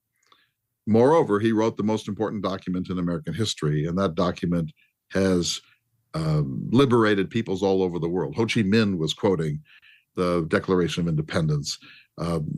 Susan B. Anthony and Elizabeth Cady Stanton used it as the model for their own Declaration of Rights in Seneca Falls. So Jefferson's legacy is secure. He himself is taking some very severe body blows. There's talk of the Jefferson Memorial. There's even talk of Mount Rushmore. I think he will survive this. I take the whole man theory, Megyn, that we have to balance this out. Yes, it's very, very bad. And I'll tell you why it's so bad. Because he's the one who said all men are created equal. Washington didn't say that. Madison didn't say that. Monroe didn't say that. Jefferson said it. And so he's like the poster child for this thing because it's so obviously impossible to square these two things about Jefferson. So he's really taking it. And part of this is reaction. Because for so many decades, he was kind of given a pass on this question, that among slaveholders, he was sort of the best of them. And if you had to be a slave, Monticello, and that he was reluctant and so on. And that's not really true. So part of this is a corrective to a long period of white narrative that has not faced the unpleasant truth about this thing. So I think the pendulum has swung dangerously, and Jefferson is just part of a much larger movement, as you know. I think it will swing a little bit back, and I think he will survive this. But here's my point, and I'll see if you agree with this. You mentioned UVA. I think it's ridiculous for UVA students to apply to that university, to accept a position at one of the world's great universities, and when they get there, to trash the man who built it.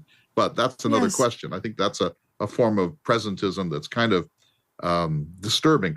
But certainly this is what I would say, that you can't talk about the University of Virginia without an asterisk that says the lands were leveled by enslaved people, the bricks were baked by enslaved people, the timbers were cut by enslaved people, all the buildings were built by them. When the university opened, they were the janitors, they were cleaning up people's waste materials, they were the cooks.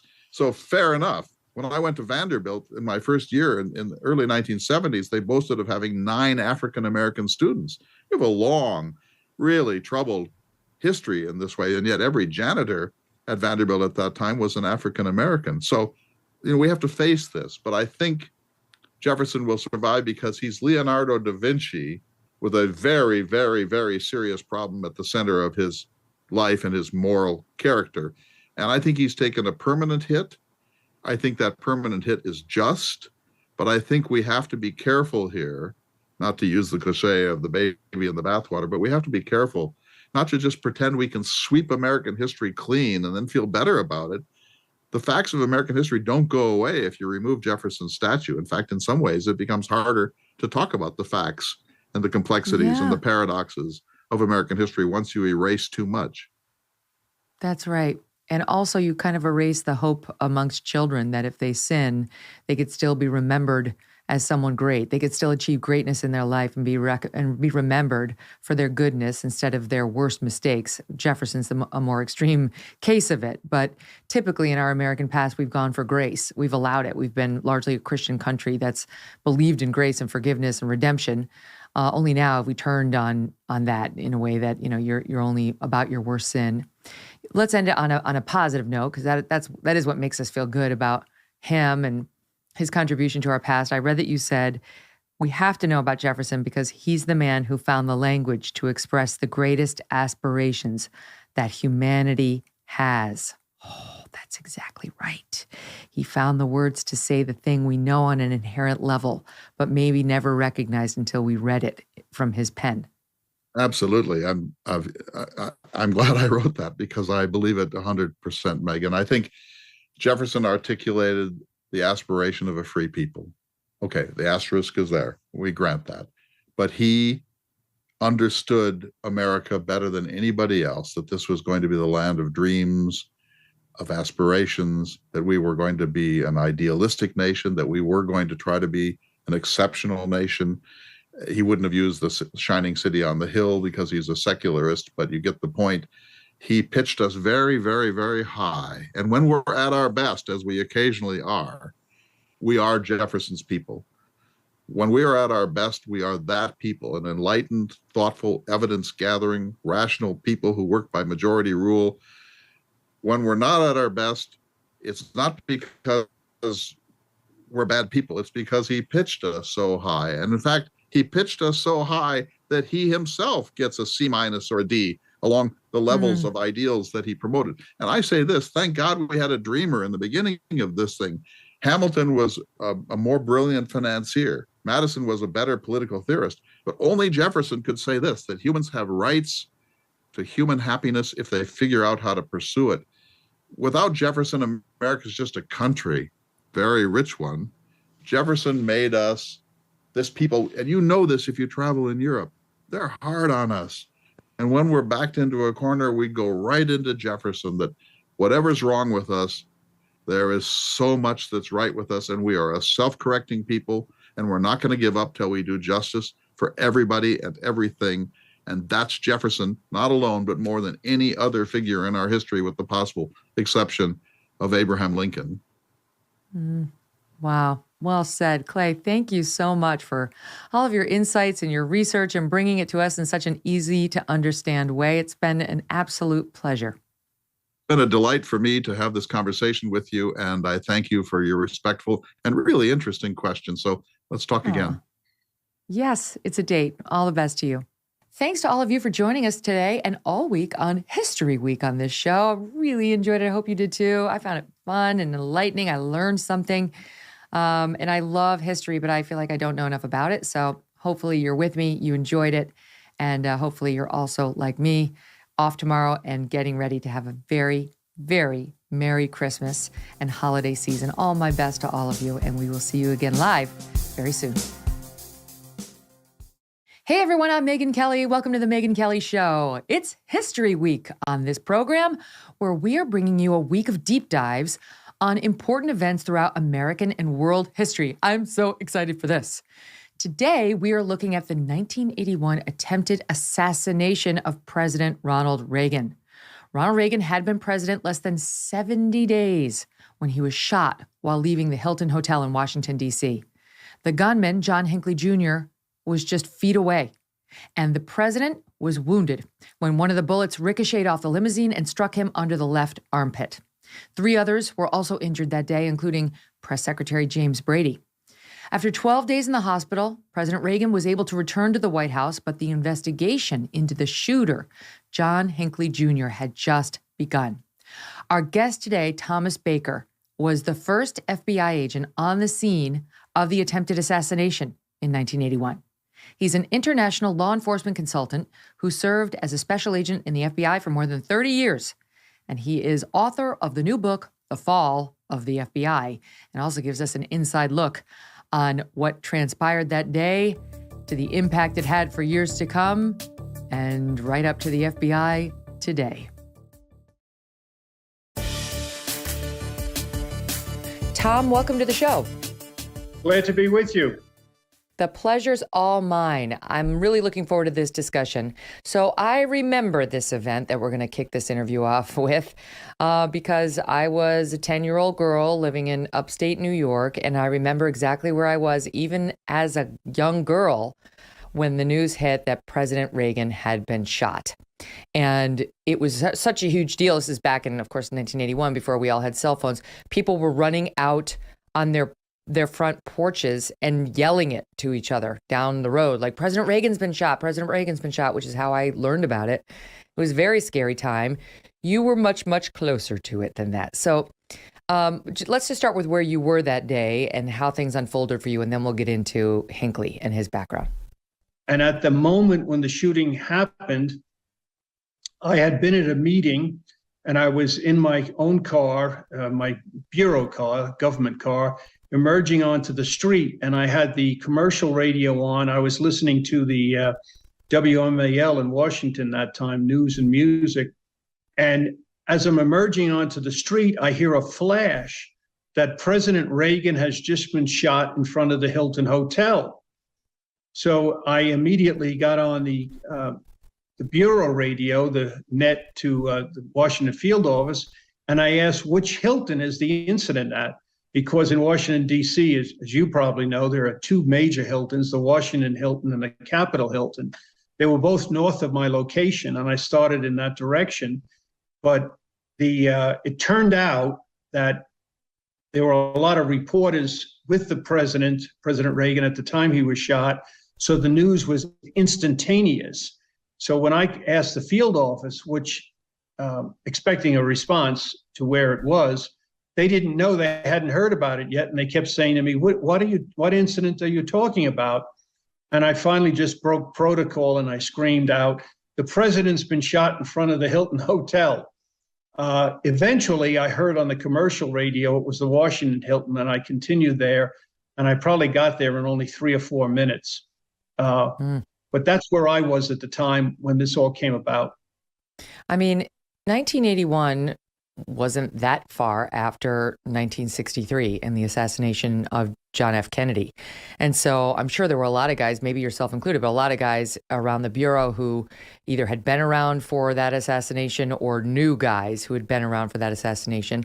And that one wound up just being a debacle for law enforcement, for the FBI, with Jack Ruby shooting the suspect in that case, Lee Harvey Oswald, before he ever got a trial. So it's like, I would imagine as a law enforcement officer with the FBI, the stakes were already high. You've got the attempted assassination of a president, and you've also got whoa, there's a lot to be careful of here. We're in a very precarious position.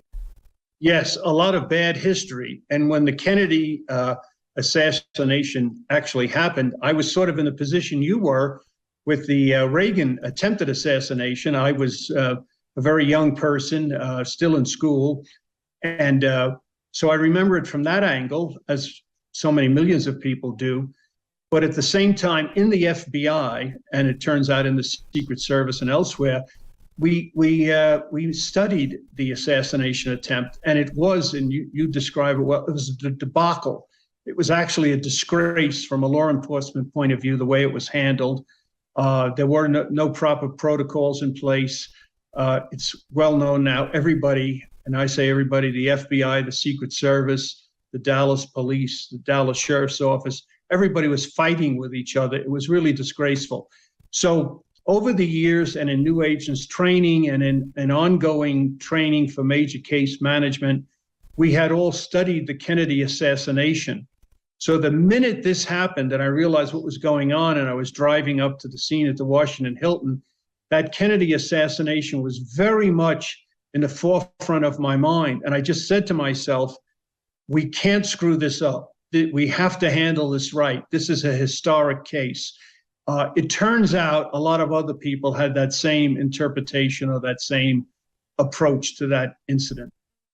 When you got to the scene, and now having lived in DC for a few years, I'll tell the audience, they call that the Hinckley Hilton. I mean, that's how they now refer to that hotel, where we've had a lot of broadcasting events and, you know, mixers and so on. But so when you got to the scene that day, what did you find? Well, I got to the scene and I'm trying to reconstruct it probably within 5 minutes of the incident. So as I arrived, there were still numerous ambulances arriving, and ambulances continued to arrive at the scene. And as I couldn't find a place to park or anything, I just pulled my car to the side and got out of my car. And it's funny how one's mentality is. I was in an executive level position in the Bureau already at that point, and I had shown up on occasion in and around Washington, D.C. when I'd hear there was a bank robbery. So I just go to the scene of the bank robbery just to kind of look in on it and show my face. And whenever I got there, there was always already a half a dozen or a dozen agents along with the police working the scene. And I guess I had it in my mind that's what I'd come upon this time. But that wasn't the case. Turns out I was the first FBI agent there. And I already had in my head, I had about a half a dozen assignments I already wanted to give people and start telling people what to do. And I was the first FBI agent on the scene, a very chaotic scene. The ambulances were arriving. After about 5 minutes, two very heavy, big Marine Corps helicopters appeared above the scene, and they stayed there for about 5 minutes. Turns out they were self-dispatched, and they were making a tremendous amount of noise echoing down through the buildings. So it was a chaotic scene I came upon. So when you got there, I assume President Reagan had already been whisked off, but what had he? Yes, he was whisked off immediately. He was being pushed into the car as he was being shot. We now know. So he was on his way to George Washington University Hospital. The police had and Secret Service had just pushed Hinckley into a vehicle, which apparently was departing the scene as I got there. I must tell you, Megyn, based on studying the Kennedy assassination, I was apprehensive that there might be a bit of what's called a turf war or some unpleasantness, but that was not the case whatsoever.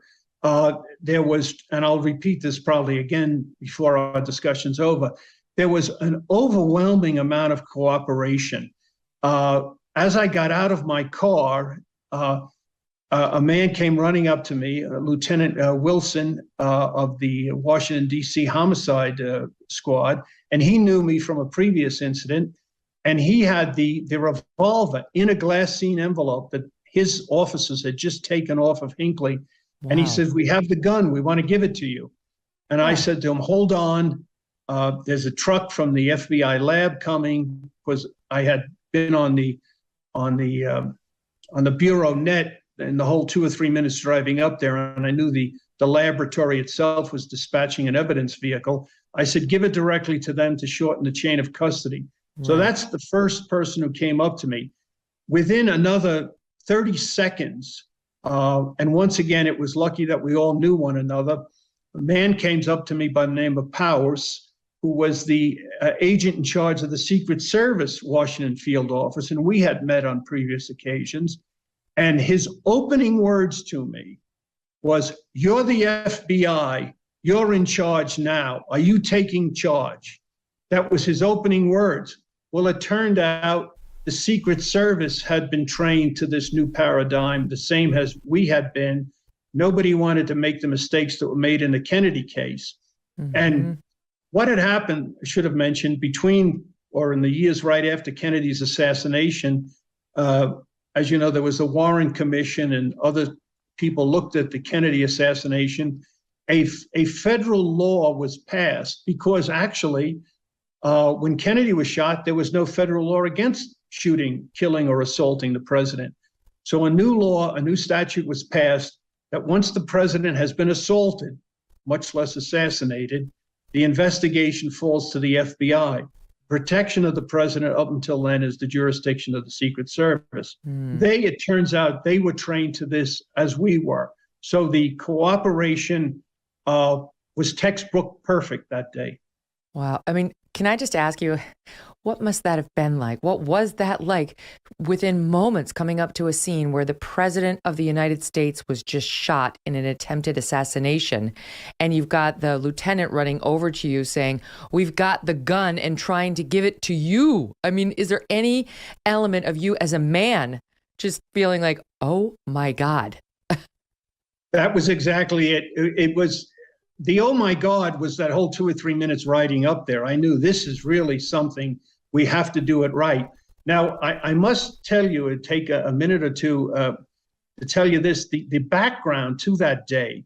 Not only was the director of the FBI and these other people out of town, but as is widely known, the vice president, George H.W. Bush, he was in Texas. And at the moment the president was shot, turns out, he was actually flying between Austin and Dallas. So he was in the air, and then later, most of the day, flying back to Washington. So he was pretty much out of communications.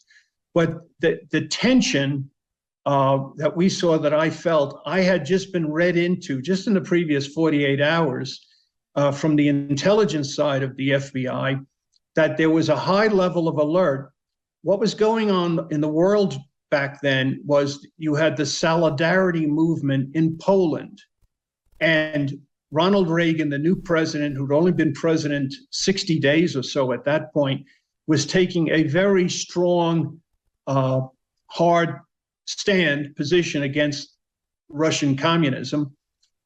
And what we had just become aware of, the FBI had just been told by other entities in the federal government, that there was a possibility that the Russians might have a full-scale military intervention into Poland. So that was in our minds, and we had been asked, the Washington field office had been asked to task all of our assets and all the possible communications we could become aware of if we found out any iota of information about the Russian intentions, that we would immediately advise headquarters, and headquarters would advise the National Command Authority, essentially the president himself. So this was the tension in the world. And I don't think the FBI knew it, but we found out later that the Department of Defense and the White House had only found out in the preceding hours before the shooting, that the Russian picket line of submarines, and they always, in the Cold War, had a picket line on both coasts of ballistic submarines aimed at the United States, and the United States government was very much aware of that.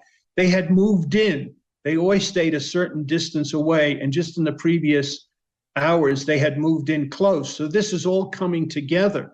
So that added to the extra stress of the thing. Now, we all know, you know, and you were going to ask me about him, Hinckley, we know he was a disturbed young man. But at the moment the shooting happened, we didn't know that. So we were very concerned, is this part of a bigger conspiracy? Is this part of something perhaps being engineered by the Soviets, the Russians, and are other people elsewhere going to be shot? So that first hour or two early that day, it was, I describe it, and later we looked up it and we did a lot of studies about it afterwards, it was a crisis situation. It evolved into a major case, but at that first hour or two, we considered it a crisis. Yeah, you don't know what you're dealing with, what you're walking into. Is this guy the only shooter? Is this guy sane? Is he pretending to be otherwise? Is he a decoy of some sort, where this is just event number one and another event's about to happen? Like, there's so much you've got to process and manage. So I'll go back to the scene for a second. President Reagan had been taken away, but there were 3 other victims. Press Secretary James Brady, Secret Service agent Timothy McCarthy, and D.C. policeman Thomas Delahanty, shot respectively in the head, in the side, and in the neck. So those are serious wounds. And we know, of course, with James Brady, he would never be the same again, though everyone would live. And so were they still on scene, or had they been taken in ambulances? The ambulances were arriving and leaving as I got there. And you just touched on something very important. From a law enforcement point of view, we had the main crime scene right there at the Hilton, and it turns out with an awful lot of witnesses who had to be interviewed. Right. But very quickly, we realized we had several other crime scenes. The president was taken, as were one of the other victims, to the George Washington University Hospital. But one or two of the other victims, I think Delahanty and McCarthy, were taken to DC General Hospital. So we had 2 different hospital scenes. Then we quickly found out we wanted the Secret Service limousine, the president's limousine. That in itself became a crime scene because that's where he was hit, and that's where one of the bullet fragments was. So we had to secure that crime scene. So we had, just in DC, in very short order, we had about 4 different crime scenes in addition to the main one at the Washington Hilton. My goodness. In these situations, do the doctors doing the surgeries know everything's evidence? That we're going to have to save every fragment that is removed from this person, whether it's the president or the other 3 guys, all of its evidence? Well, we were somewhat lucky in that regard.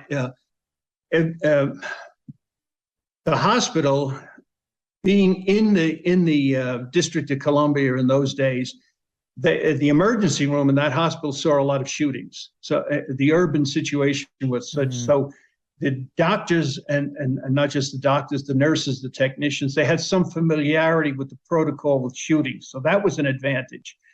We had in the FBI a priority, and it very quickly spread.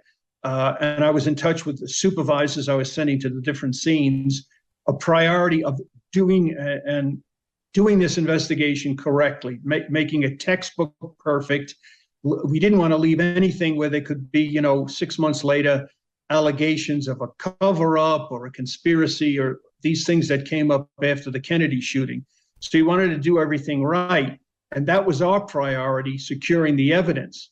A lot of evidence was actually at the hospital when Reagan, and we may be talking about him later in the discussion, but he was quite a remarkable human being, and he did have this wonderful sense of humor. And he was very popular at that time, and everybody really loved him. And so that affected people, their emotional involvement in the whole case. But when he arrived at the hospital, the emergency people there, as is their protocol, they literally cut his clothes off him. And his clothes fell to the floor. His suit was bloody. His shirt was totally blood-soaked. It all fell to the floor. It turned out he had very little on in his pockets, like most presidents. He didn't carry a wallet. But all of that just fell to the floor in his blood.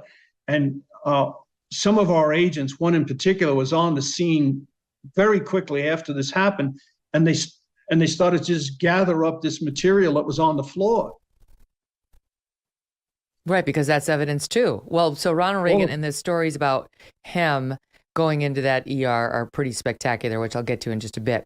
So let's rewind. Not yet all the way to the beginning of Hinckley, but let's rewind to the actual moment of the shooting.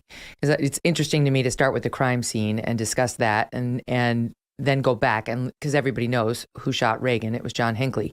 And that backstory is a whole other ball of wax, which we'll get into in detail. So Hinckley did show up there. We now know he did act alone. He wasn't a Russian operative.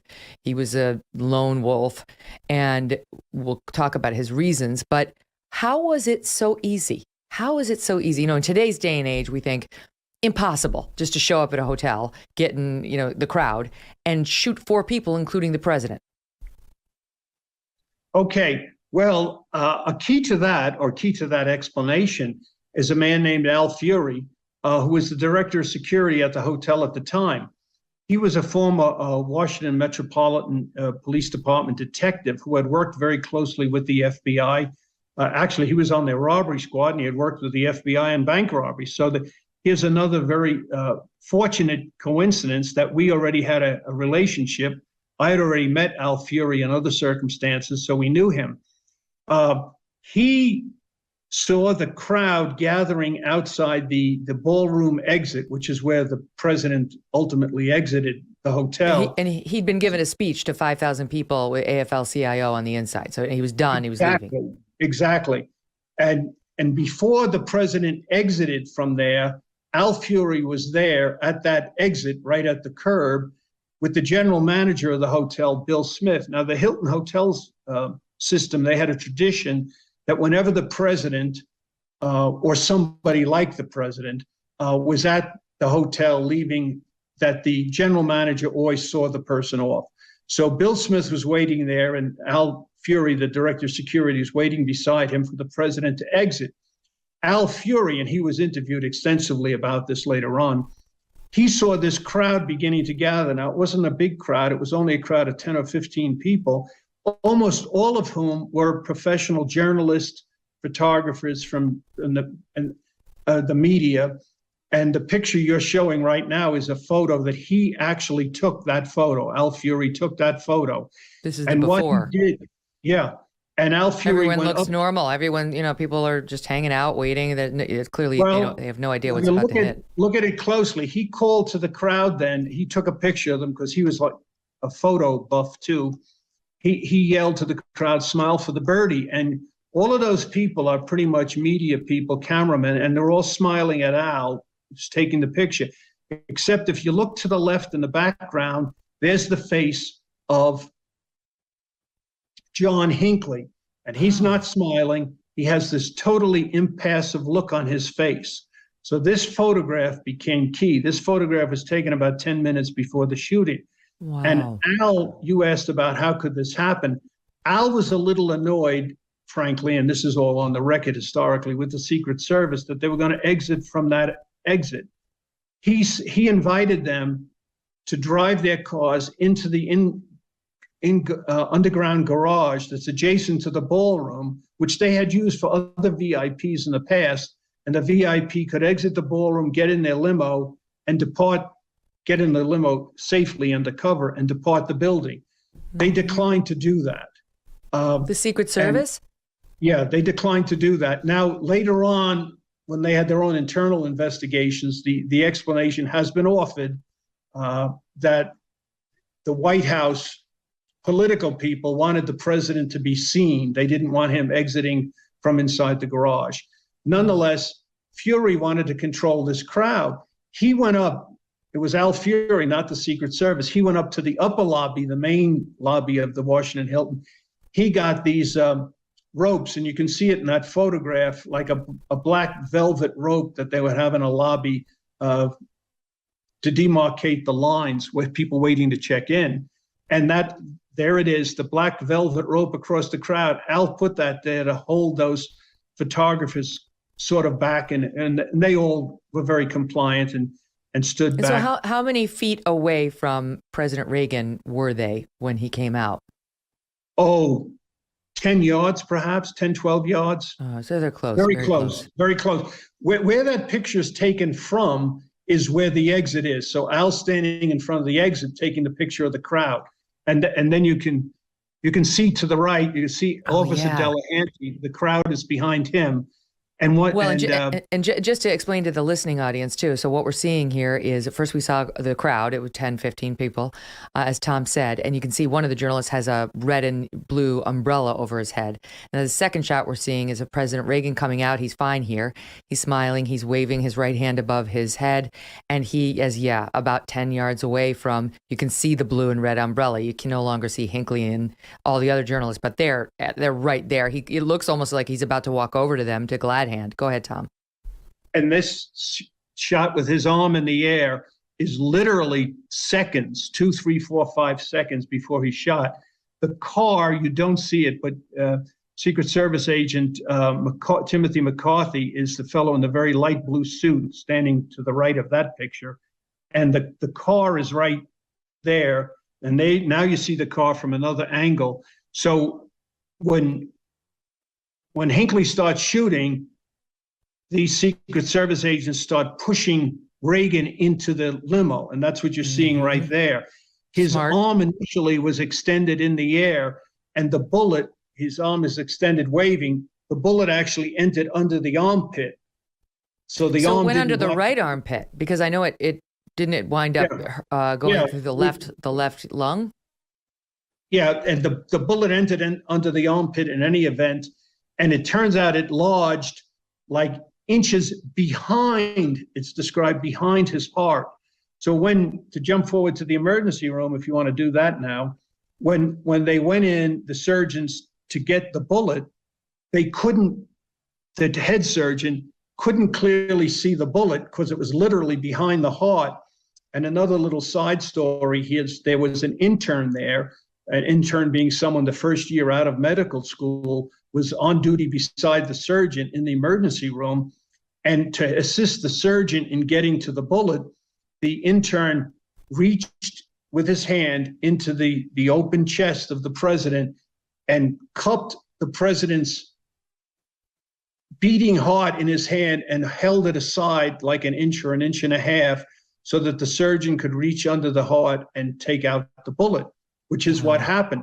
It's amazing to think of it. This 24-year-old is holding the president's beating heart in his hand. It's quite a remarkable scene. God, so that guy would be 65 years old now, and if nothing's happened to him or her, they're still walking this earth being able to say they did that.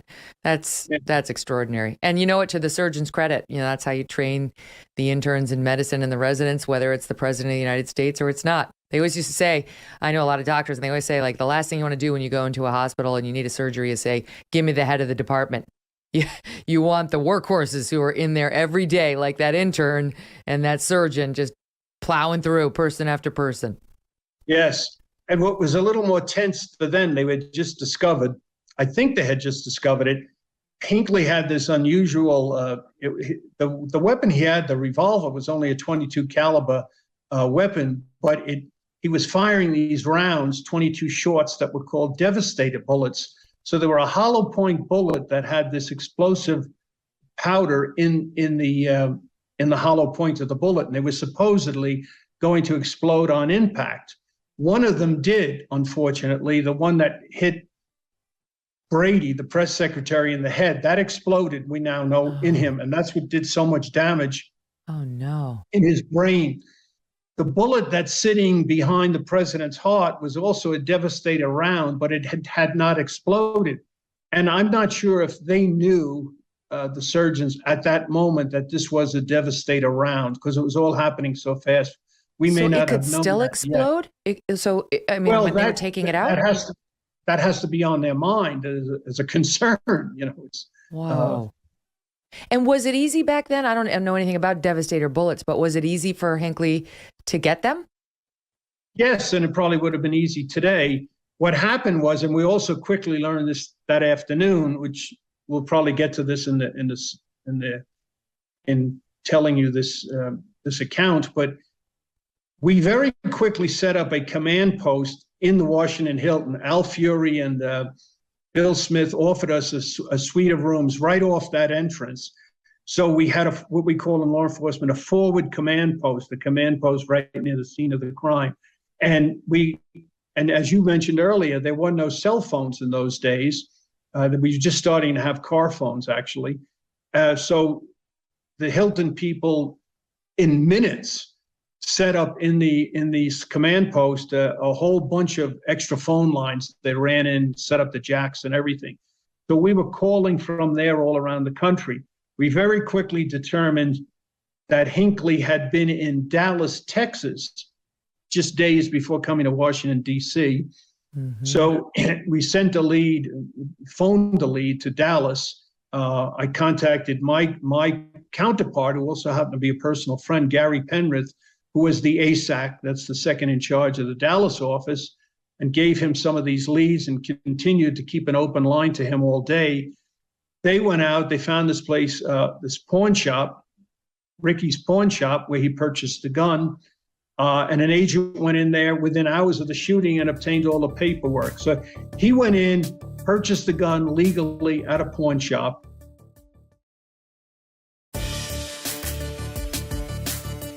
And then would come the shock of going into his hotel room, I think in D.C. Is that where you went? Like, you tracked down where he was staying? Yes. So what happened, if I can back up a little bit in the sequence of this, he was taken, and once again, Lieutenant Wilson told us this is one of the first things he told me. They took Hinckley to the homicide office of the Washington Metropolitan Police headquarters. I sent immediately by name 2 agents over there, eventually 3, but in any event, George Schimmel and Henry Reagan, who were very good agents and very good interviewers, to get him. They went over there, they got him, and the police said they hadn't attempted to talk to him yet at all, turned him over to us. These agents took him to the Washington field office. That photograph you're showing now is he in the Washington field office with our case number. He's holding it up there. They interviewed him. He didn't deny his identity. He didn't deny what he did. And he told them he had been staying at a hotel in D.C., the Park Central. So we immediately sent the police and FBI, went to the Park Central, did not go in the room. We wanted to do everything by the book. So they secured the room from the outside, didn't let anybody go in. And another agent, Tom Bush was his name, went to the U.S. Attorney's office and sat down with the U.S. Attorney's staff and drew up an affidavit for a search warrant of the hotel room. That took, a good part of the afternoon. So they were ready to do the search of the hotel room in the evening, 9, 10, 11 o'clock at night by that time. That's when I left the Washington Hilton and went and joined the search team at the Park Central Hotel, which, by the way, that hotel doesn't exist anymore. And that's when we went in the hotel room. And that was bizarre what we found there. First thing, we had already had it well planned. Once again, concerned about history. Before we touched anything, when we entered the hotel room, the whole room was filmed and photographed before anything was touched. Then fingerprints in the logical places that you would. They dusted for fingerprints just in case it ever came up in the future that he was with somebody else, or there was an allegation that somebody else was with him. So they collected fingerprints. And then we looked, and there on a desk, there was like a desk table in the room. He had laid out his entire plan. He had a portion of the morning's newspaper laid out where they had the president's schedule. That's something that's changed. But in those days, they would always print in the Washington, D.C. papers the president's schedule for the day. He had that circled where the president was talking to this AFL-CIO labor group at the hotel. He had that circled. He had a map of D.C. with the Washington Hilton Hotel circled. And he had a statement in the form of a letter to the actress Jodie Foster saying that he was going to do this world historical deed to win her heart. So there it was, the motive, the whole story laid out for us to find. It's so crazy. And I just want to tell the listening audience, so the picture of John Hinckley Jr., who at that point would have been 26, he was born in 55. So in 81, he's got to be about 26 years old. He looks young. He's got sort of messy hair, if we can put it back up there. He's got a long, long hair. He doesn't look deranged in the picture. He looks, I don't know, like, I don't want to compliment John Hinckley Jr., but, somewhat handsome, I guess. And, he doesn't have that crazed lunatic look. Like, you look at Jeffrey Dahmer and you're like, yep. But this guy doesn't have the look. So, but you get to the evidence inside the hotel room. And this is March 30th, 1981, the day that President Reagan was shot. The letter reads as follows. I will admit to you that the reason I'm going ahead with this attempt now is because I just cannot wait any longer to impress you. I've got to do something now to make you understand in no uncertain terms that I am doing all of this for your sake. And it ends with, I'm asking you to please look into your heart. Again, this is Jodie Foster, and at least give me the chance with this historical deed to gain your respect and love. I love you forever, John Hinckley. I mean, your heart must have dropped when you read that. Like, that's what this is about. Yes. And then, as I said to you before, we were sending leads to Dallas. We were also sending leads to Denver because his parents lived just outside Denver in Evergreen, Colorado, and there were leads out there to be done. And now we have Jodie Foster in the picture. She at this time was an undergraduate at Yale University. So we immediately sent leads to New Haven for the agents there to locate and interview Jodie Foster, which they did that evening. And it turns out Jodie Foster had been bothered, or in a manner of speaking, harassed by this fellow for quite some time. And she's living with the typical undergraduate college thing with 2 or 3 other young women. And she recorded some of his phone calls to her. The agents in New Haven, she gave them the tapes she had made. They immediately, which is the practice with evidence, they make what they call a duplicate copy. And then we work from the duplicate copy. We don't touch the original again, that evidence. So they sent the duplicate and the original to the Washington field office immediately, because we were the office running the case, the Office of Origin and FBI talk.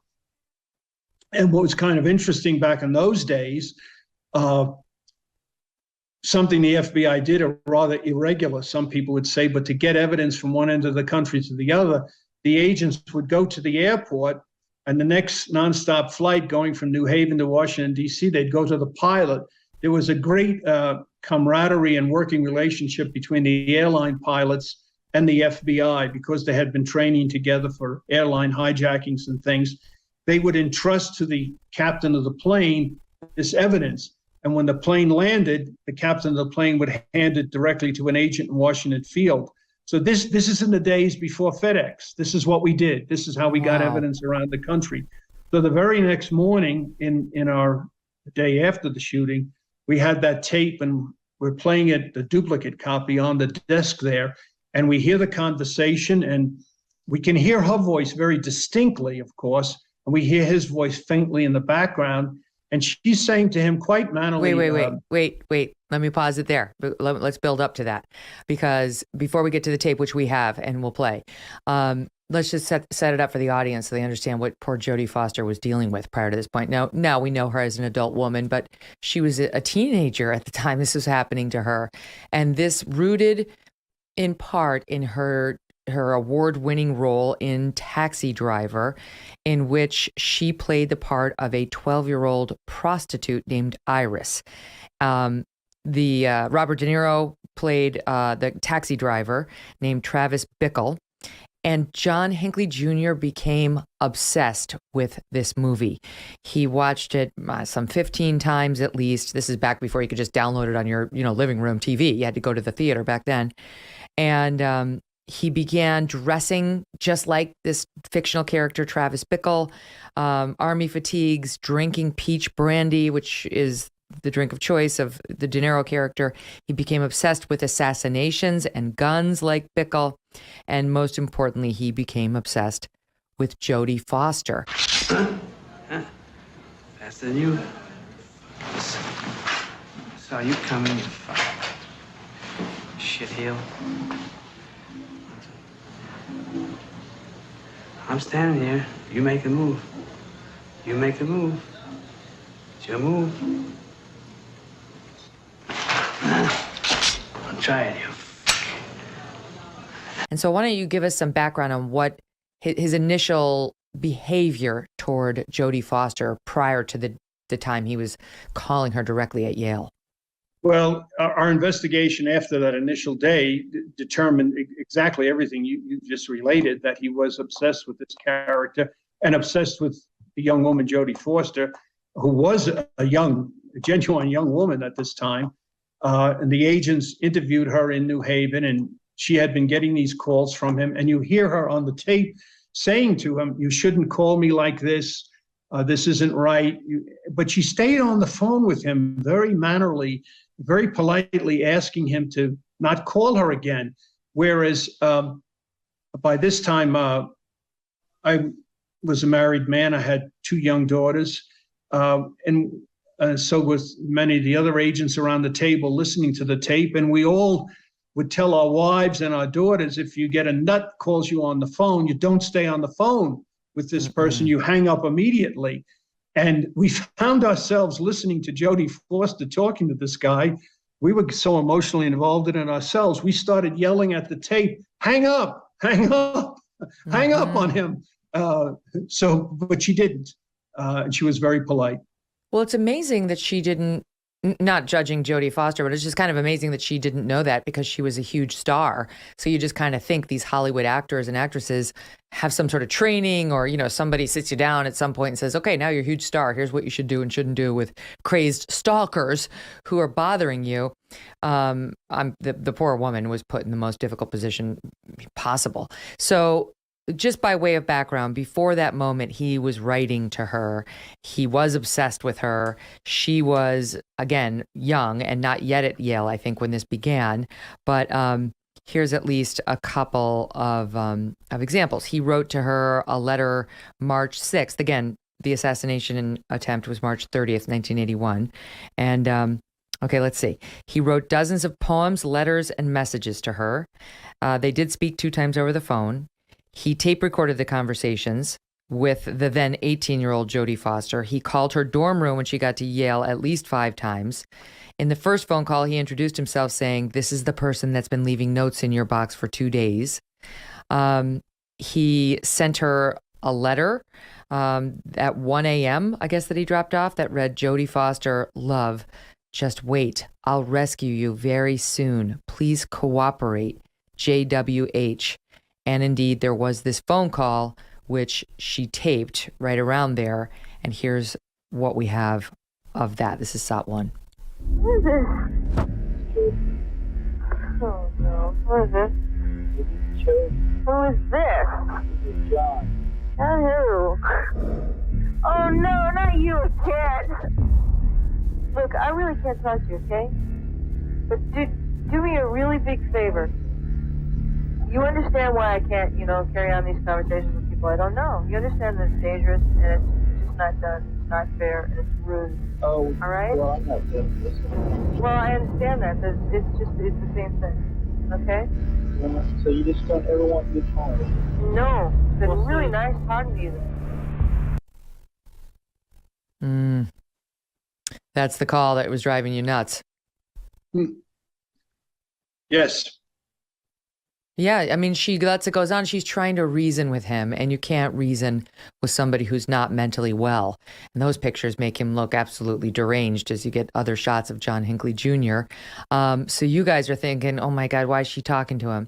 Then there was another letter put under her dorm room from the same date, March 6th, 1981, that read, "Jodie, goodbye, ! I love you 6 trillion times. Don't you maybe like me just a little bit? You must admit I am different. It would make all this worthwhile. John Hinckley, of course." So now he signed it by his full name, but she's not involving law enforcement, Tom. Is that true? She hasn't gone to the cops.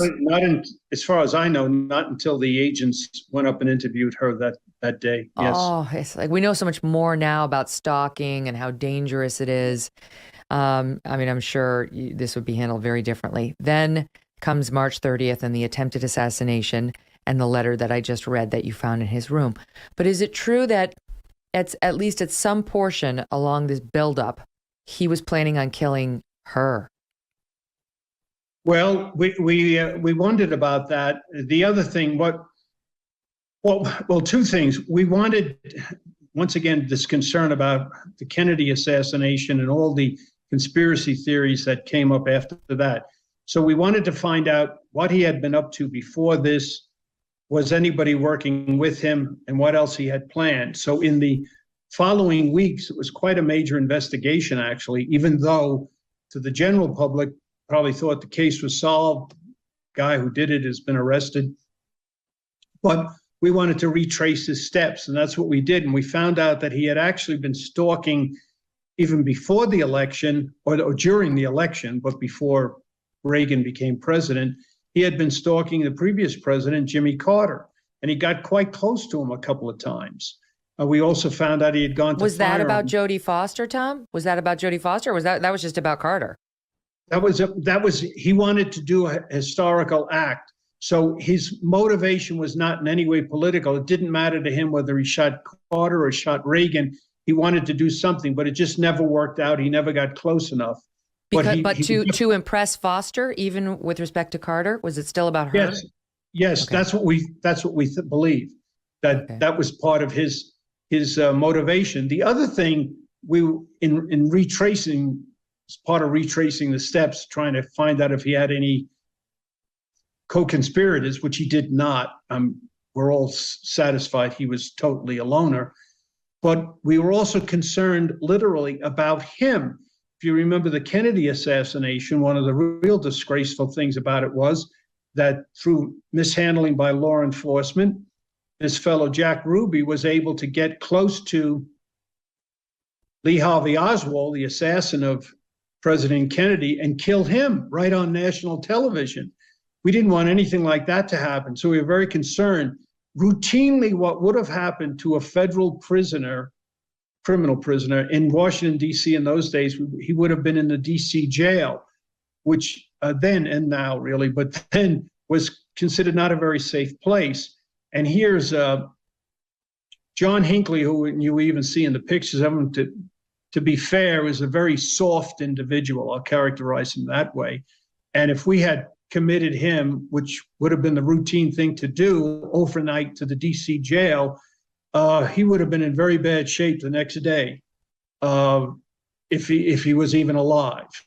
So we didn't want. What was he like? Was he talking crazy? Did he seem crazy? No, he was very impassive, and I only got to see him once, and that was actually a day later at his arraignment, and it was just like the picture that Al Fury took of him.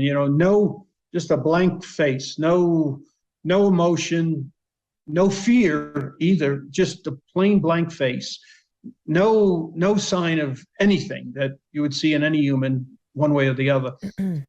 We were concerned about him. This is a key point. So what we did something very irregular, which has not come back to haunt us. We took him outside the district, and in a caravan of cars, FBI agents, we took him all the way that evening to Quantico, Virginia, where we had FBI had a long-term, very good relationship with the Marines at Quantico. And within that Marine Corps base, they have, like every Marine Corps large base, I guess, they had a brig. They used the Navy term brig, which is where they would put any misbehaving Marines, lock them up. And there were few, if any, prisoners in the brig at Quantico. But the Marines took him from us, locked him up by himself. Agents stayed there that night too, but the Marines secured him. And then the next morning for his arraignment in district court in the District of Columbia, in another caravan of cars, we took him back to the arraignment. I went with the case agent. Frank Wyckett was the fellow we chose to be the case agent, to his initial appearance, arraignment, the following morning. And that's the only time I physically saw Hinckley, actually, and he was the same way. But this was the kind of thing we did because we didn't want anything to happen to him. No. You can imagine if he got beat up or killed in the DC jail, the conspiracy theories would be still going on today that there was some kind of cover up or something. And we did avoid that. And I want to say this in case I don't have a chance to say it later. The cooperation between the Secret Service, the DC police, and the FBI was superb. Everybody cooperated. There was no infighting or anything. And I think it's because of that the whole thing was handled properly as it should have been. No turf wars. So was Hinckley talking? Now, of course, he had the note in his hotel room, and now we know the whole story. But did he talk to law enforcement and say, yeah, I did it to impress Jodie Foster? Yeah, he responded. Well, he didn't initially say that. He told Henry Reagan and George Schimmel when they interviewed him that when you get to my room, you'll know why I did it. That's what he said. And he told them where his room. He didn't deny he did it, and he told them where his hotel room was. What did Jodie Foster say? Excuse me? What did Jodie Foster say? She didn't say an awful lot. She said this fellow had been bothering her. And I mean, she was, I don't know if it's too strong to say she was a victim, but she certainly was harassed by this fellow. No, she was stalked. Yeah. And she made it her own personal resolve not to talk about this too much in the years since then. I think she's only talked about it once publicly. I could be wrong on that. You can see why. Who would want to relive that or continue calling attention to that? I mean, especially with a president as beloved as Reagan, you just don't want any association with such a dark chapter, but she has it, unfortunately, through no fault of her own.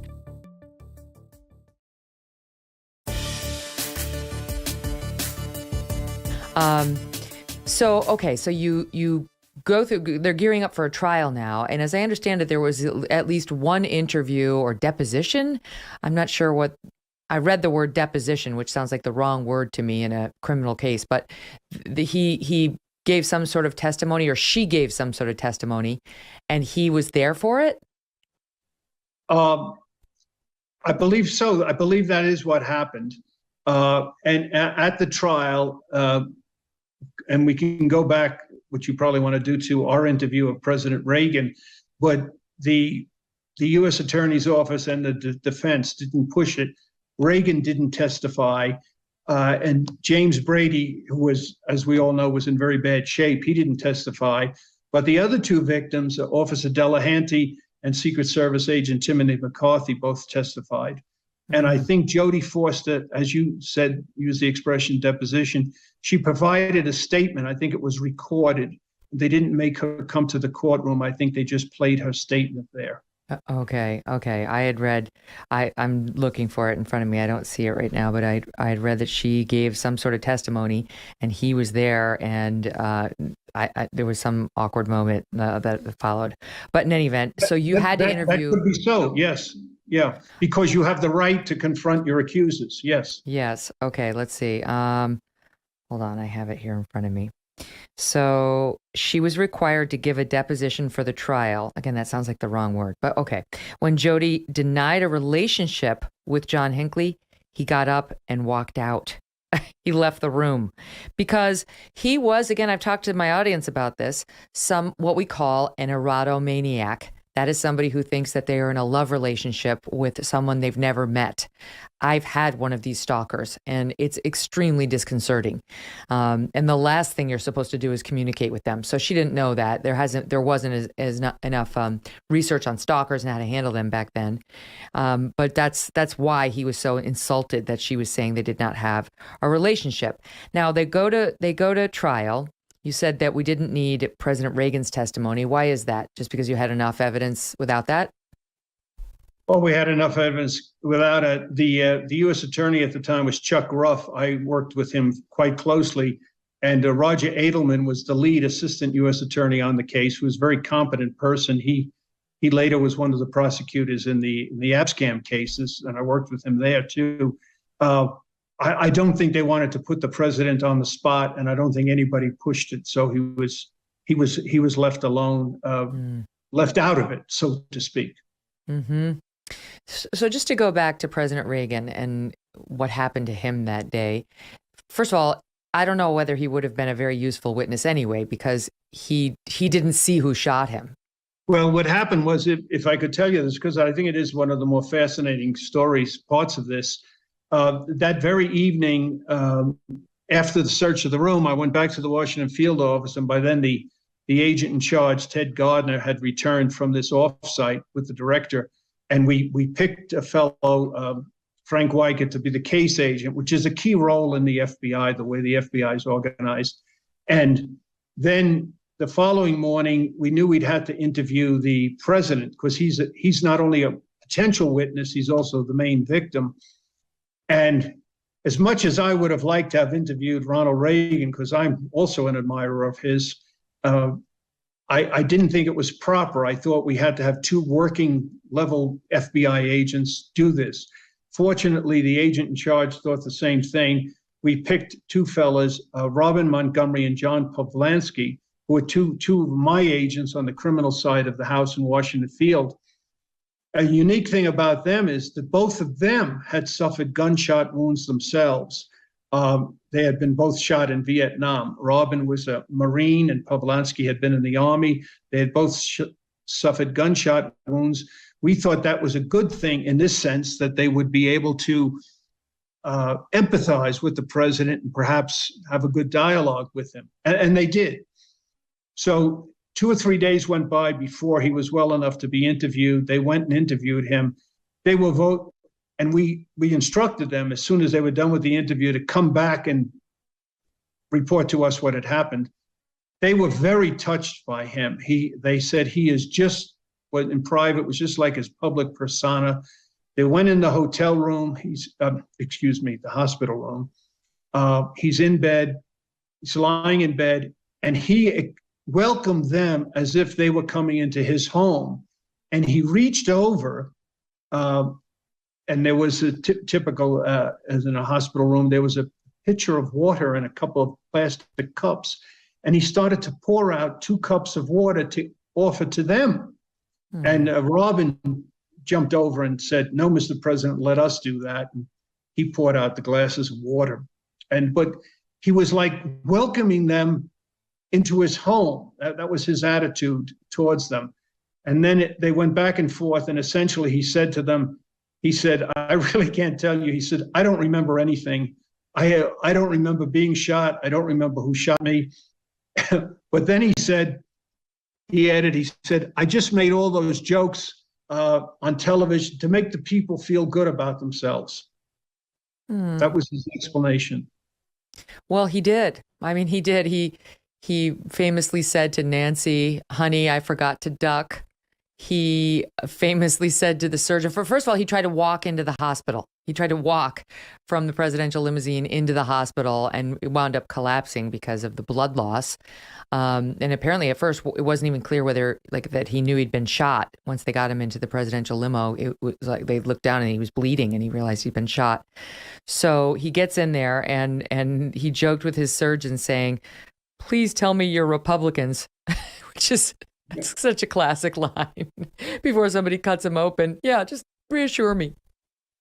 Well, one of the wonderful lines he repeated to the 2 agents who were interviewing him was where they identified with one another. He said, "You know, it hurts to be shot." And they said, "Yeah, we know." Yeah, right. They did know. So yeah. President Reagan, unlike Jodie Foster, he did talk about it. We have just a little bit of him describing the event on Larry King Live. This is SOT 5. I heard a noise and we came out of the hotel and headed for the limousine. And I heard some noise and I thought it was firecrackers. And the next thing I knew, one of the Secret Service agents behind me just seized me here by the waist and plunged me headfirst into the limo. I landed on the seat, and the seat divider was down, and then he dived in on top of me, which is part of their procedure to make sure that I'm covered. Well, as it turned out later, the shot that got me caromed off the side of the limousine and hit me while I was diving into the car. And it hit me back here under the arm, and then hit a rib, and that's what caused an extreme pain. And then it turned instead of edgewise and went tumbling down to within an inch of my heart. Oh my God, he so easily could have been killed, Tom. I mean, so easily. Yes.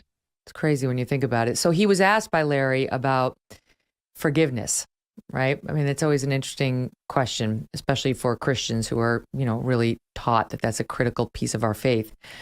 He was asked about it, and here's what he said. I didn't know for quite a while until they began to tell me about the young man that had done this and what his problem was, that he was not exactly on a normal basis.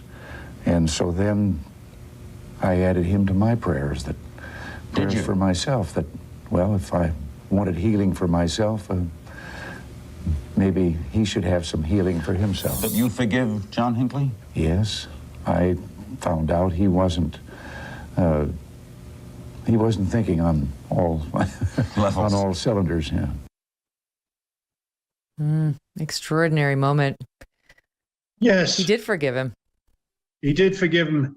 And along those lines, I think it's significant, and it should be mentioned that later on, President Reagan had more than one opportunity to meet with Pope John Paul II and with Saint Mother Teresa. And she came to Washington to see him too. And in their private discussions, he later said that they both these saints told him that his life was spared for a higher purpose. And he said he always had that in mind in the rest of his life, that there was a reason his life was spared. Well, that just gave me a chill. When you think about the end of the Cold War, the Brandenburg Gate, I mean, good gracious, all the things that President Reagan accomplished after this. As you point out, he'd only been in office, I think, 67 days when this happened. That's chilling. So let's spend a minute on the trial, and then we'll get to John Hinckley. John Hinckley pleaded not guilty by reason of insanity.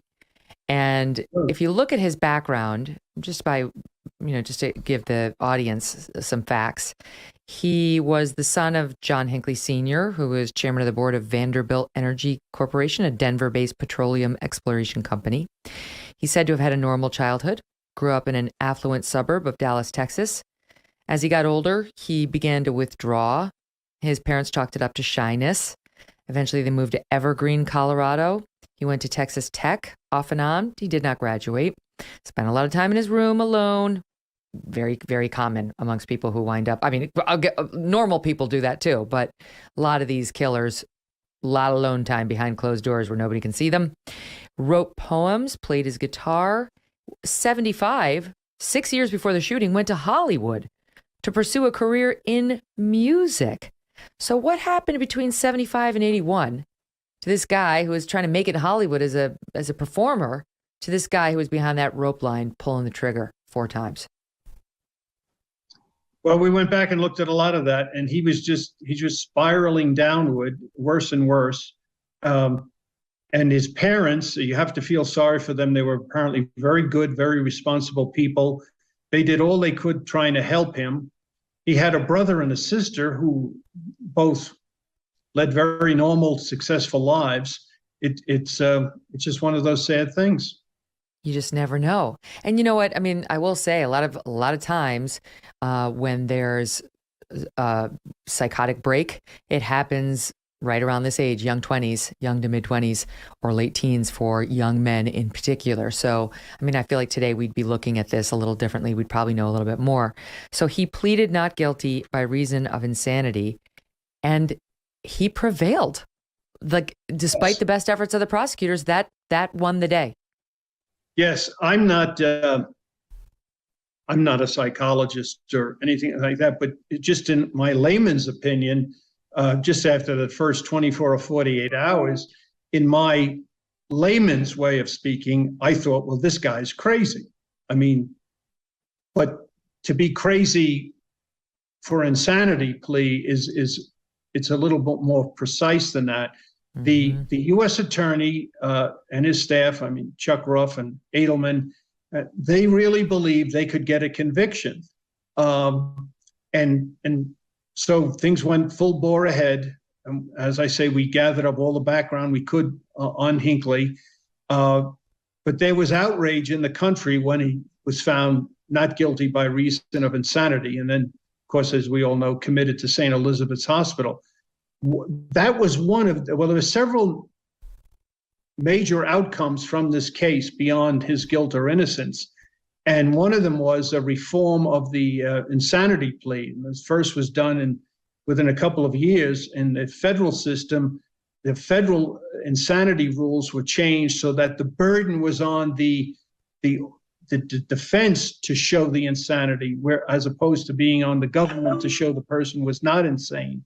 So that was one big change. And a whole bunch of states then in the following year or two changed their statewide insanity thing. So the insanity defense since then has been greatly limited. It's not as used as much as it had been. So that was one of the big changes, the insanity defense. I can talk about some of the other major changes when you want to get to that. Yeah, well, so they said his lawyers argued that he was sick with narcissistic personality disorder, citing medical evidence that he had a pathological obsession with the 1976 film Taxi Driver. That both sides had dueling psychiatrists. And June 21, 1982, he was found not guilty by reason of insanity on all 13 counts. He had prepared a statement thinking that it would be a guilty verdict, saying in part, "My assassination attempt was an act of love." His mental diagnosis at the time was major depressive disorder and various forms of schizophrenia. Again, not uncommon to see a schizophrenic break start for the first time, the first one to come right around his age or slightly before.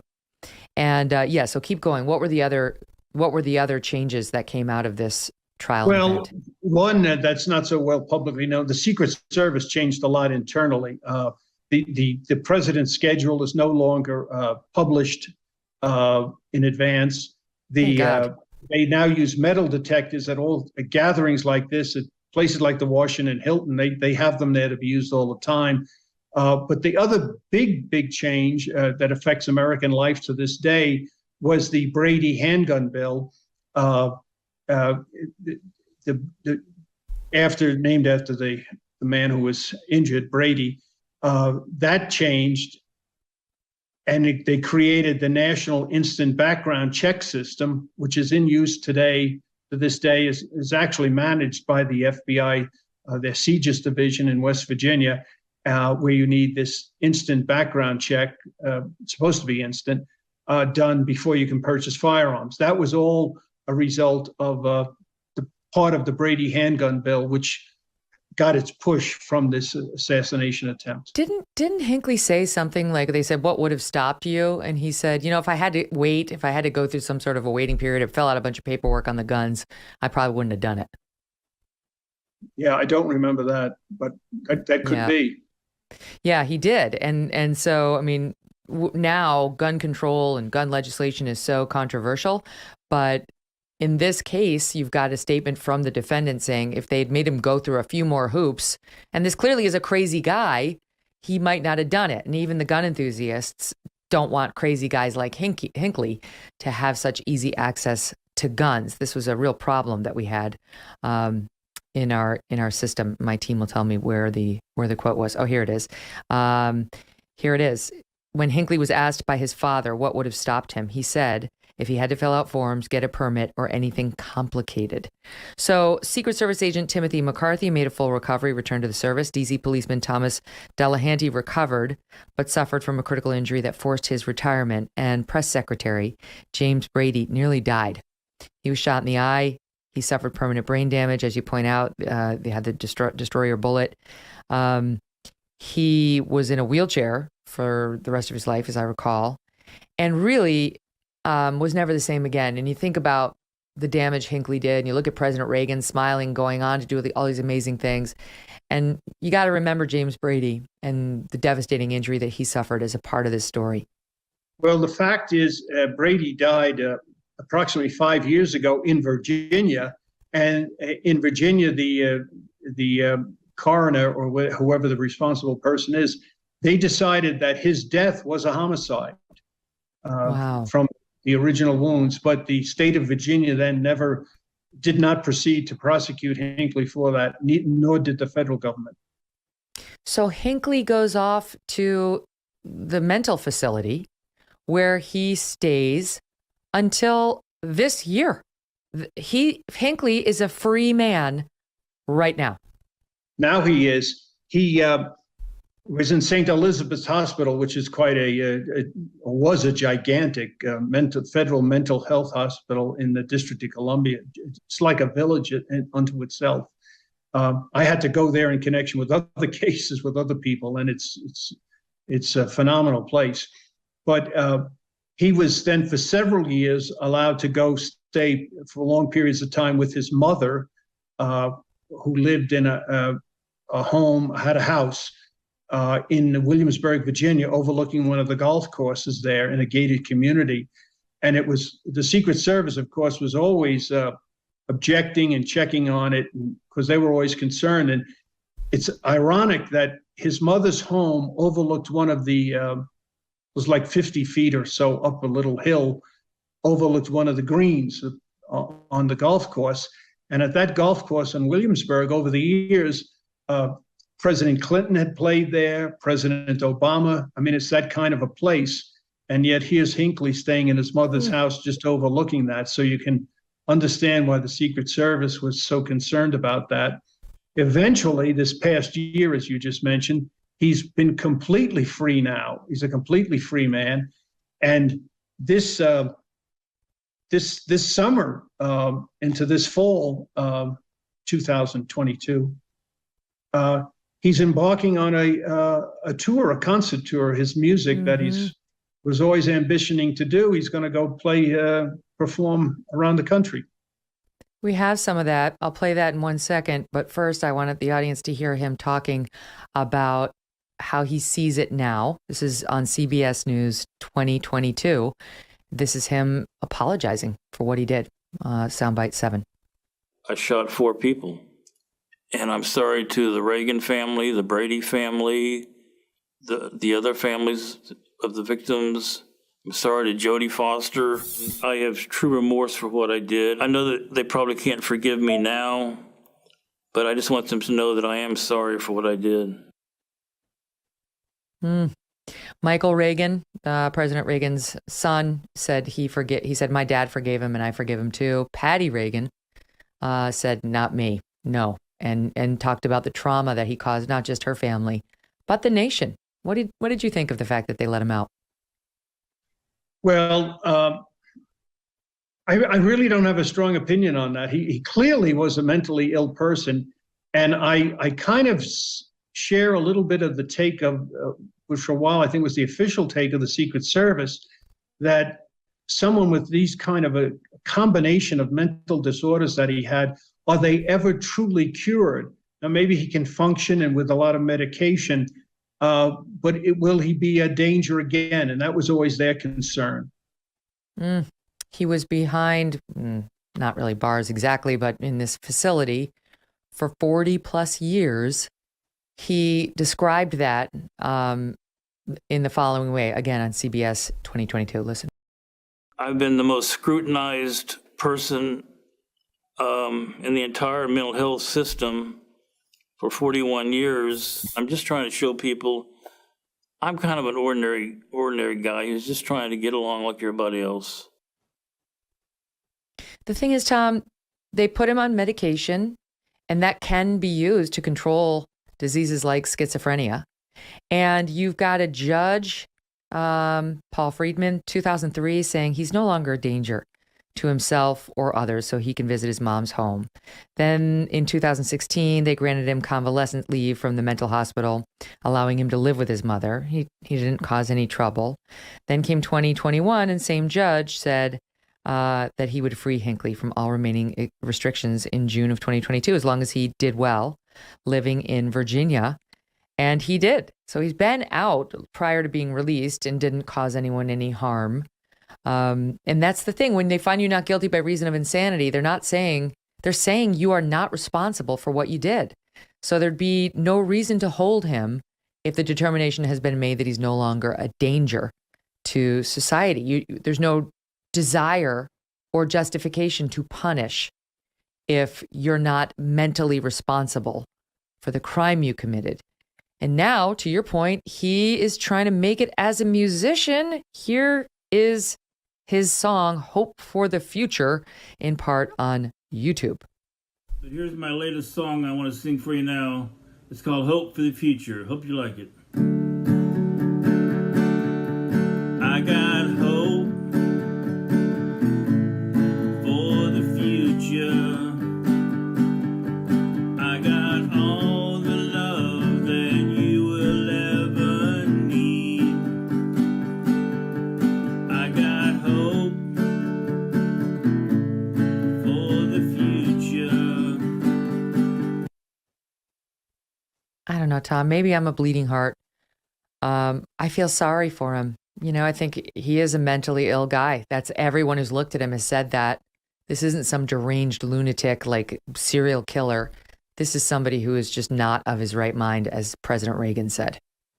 Well, I felt sorry for him, and I even from the get-go, I felt very sorry for his parents and what they went through and how much they sacrificed in trying to help him, and then his mother, who survived the longest, the burden he was to her.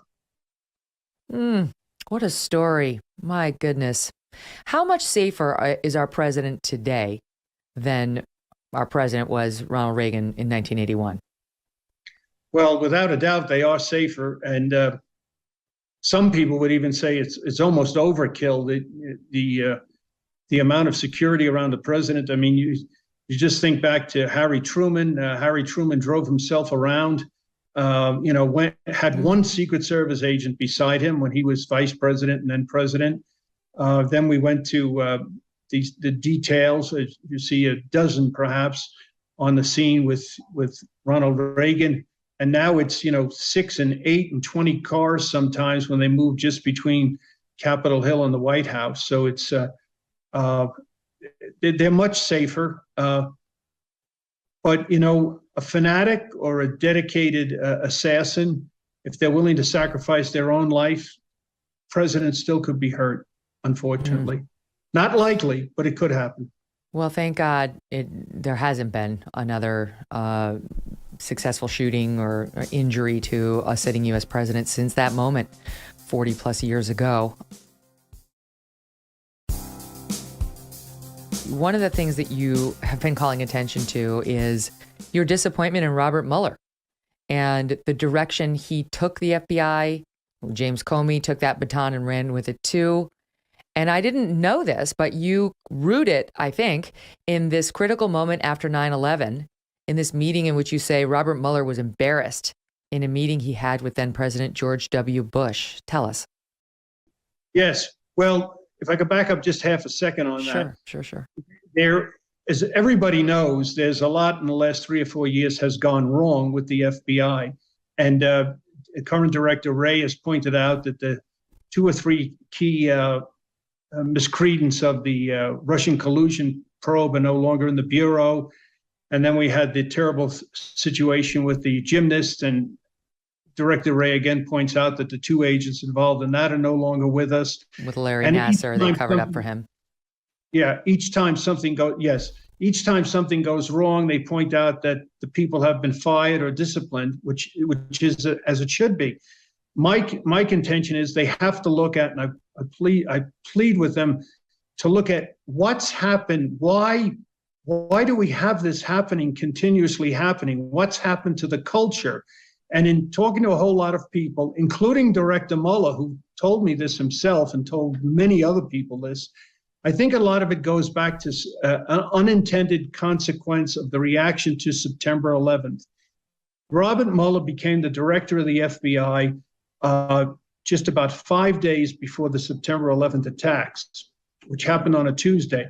That Saturday morning, President George W. Bush summoned Mueller to Camp David to give a report on the FBI's investigation. Mueller went there.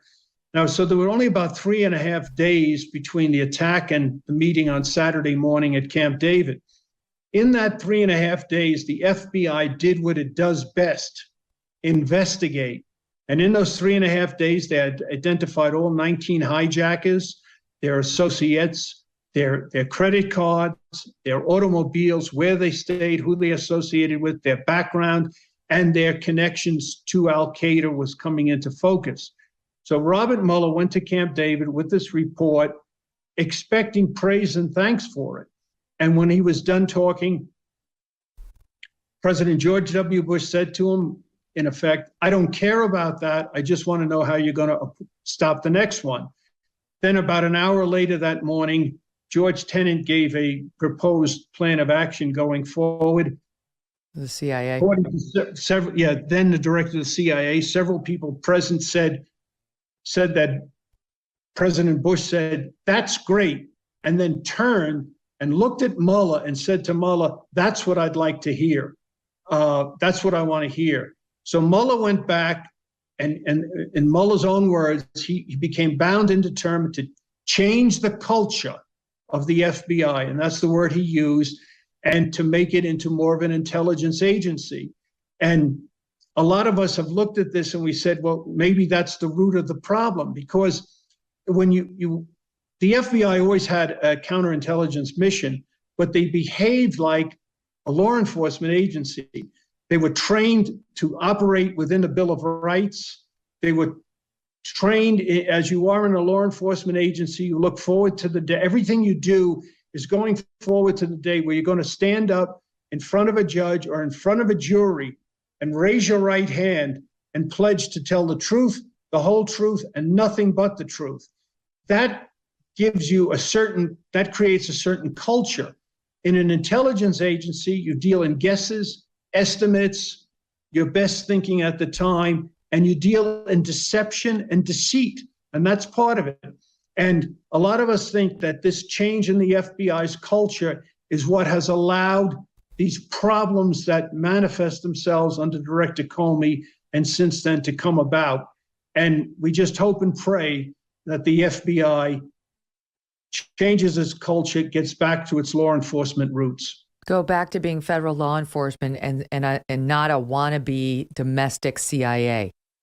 Correct. Very well said. Yes. So when you look at all the problems that we're seeing in the news these days about the FBI, can you root it to that? I mean, I'm thinking about the FBI's raiding everybody now. They're treating civilians accused of misdemeanors as like kingpin drug suspects with like 30 agents. We saw them go after the pro-life guy who had some tiny skirmish with somebody outside of an abortion clinic. Next thing you know, 20 to 30 law enforcement from FBI are raiding with guns drawn. We saw James O'Keefe, a journalist at Project Veritas, get raided by the FBI, who then clearly either the FBI or DOJ leaked what they found to the New York Times, which is just absolutely unforgivable.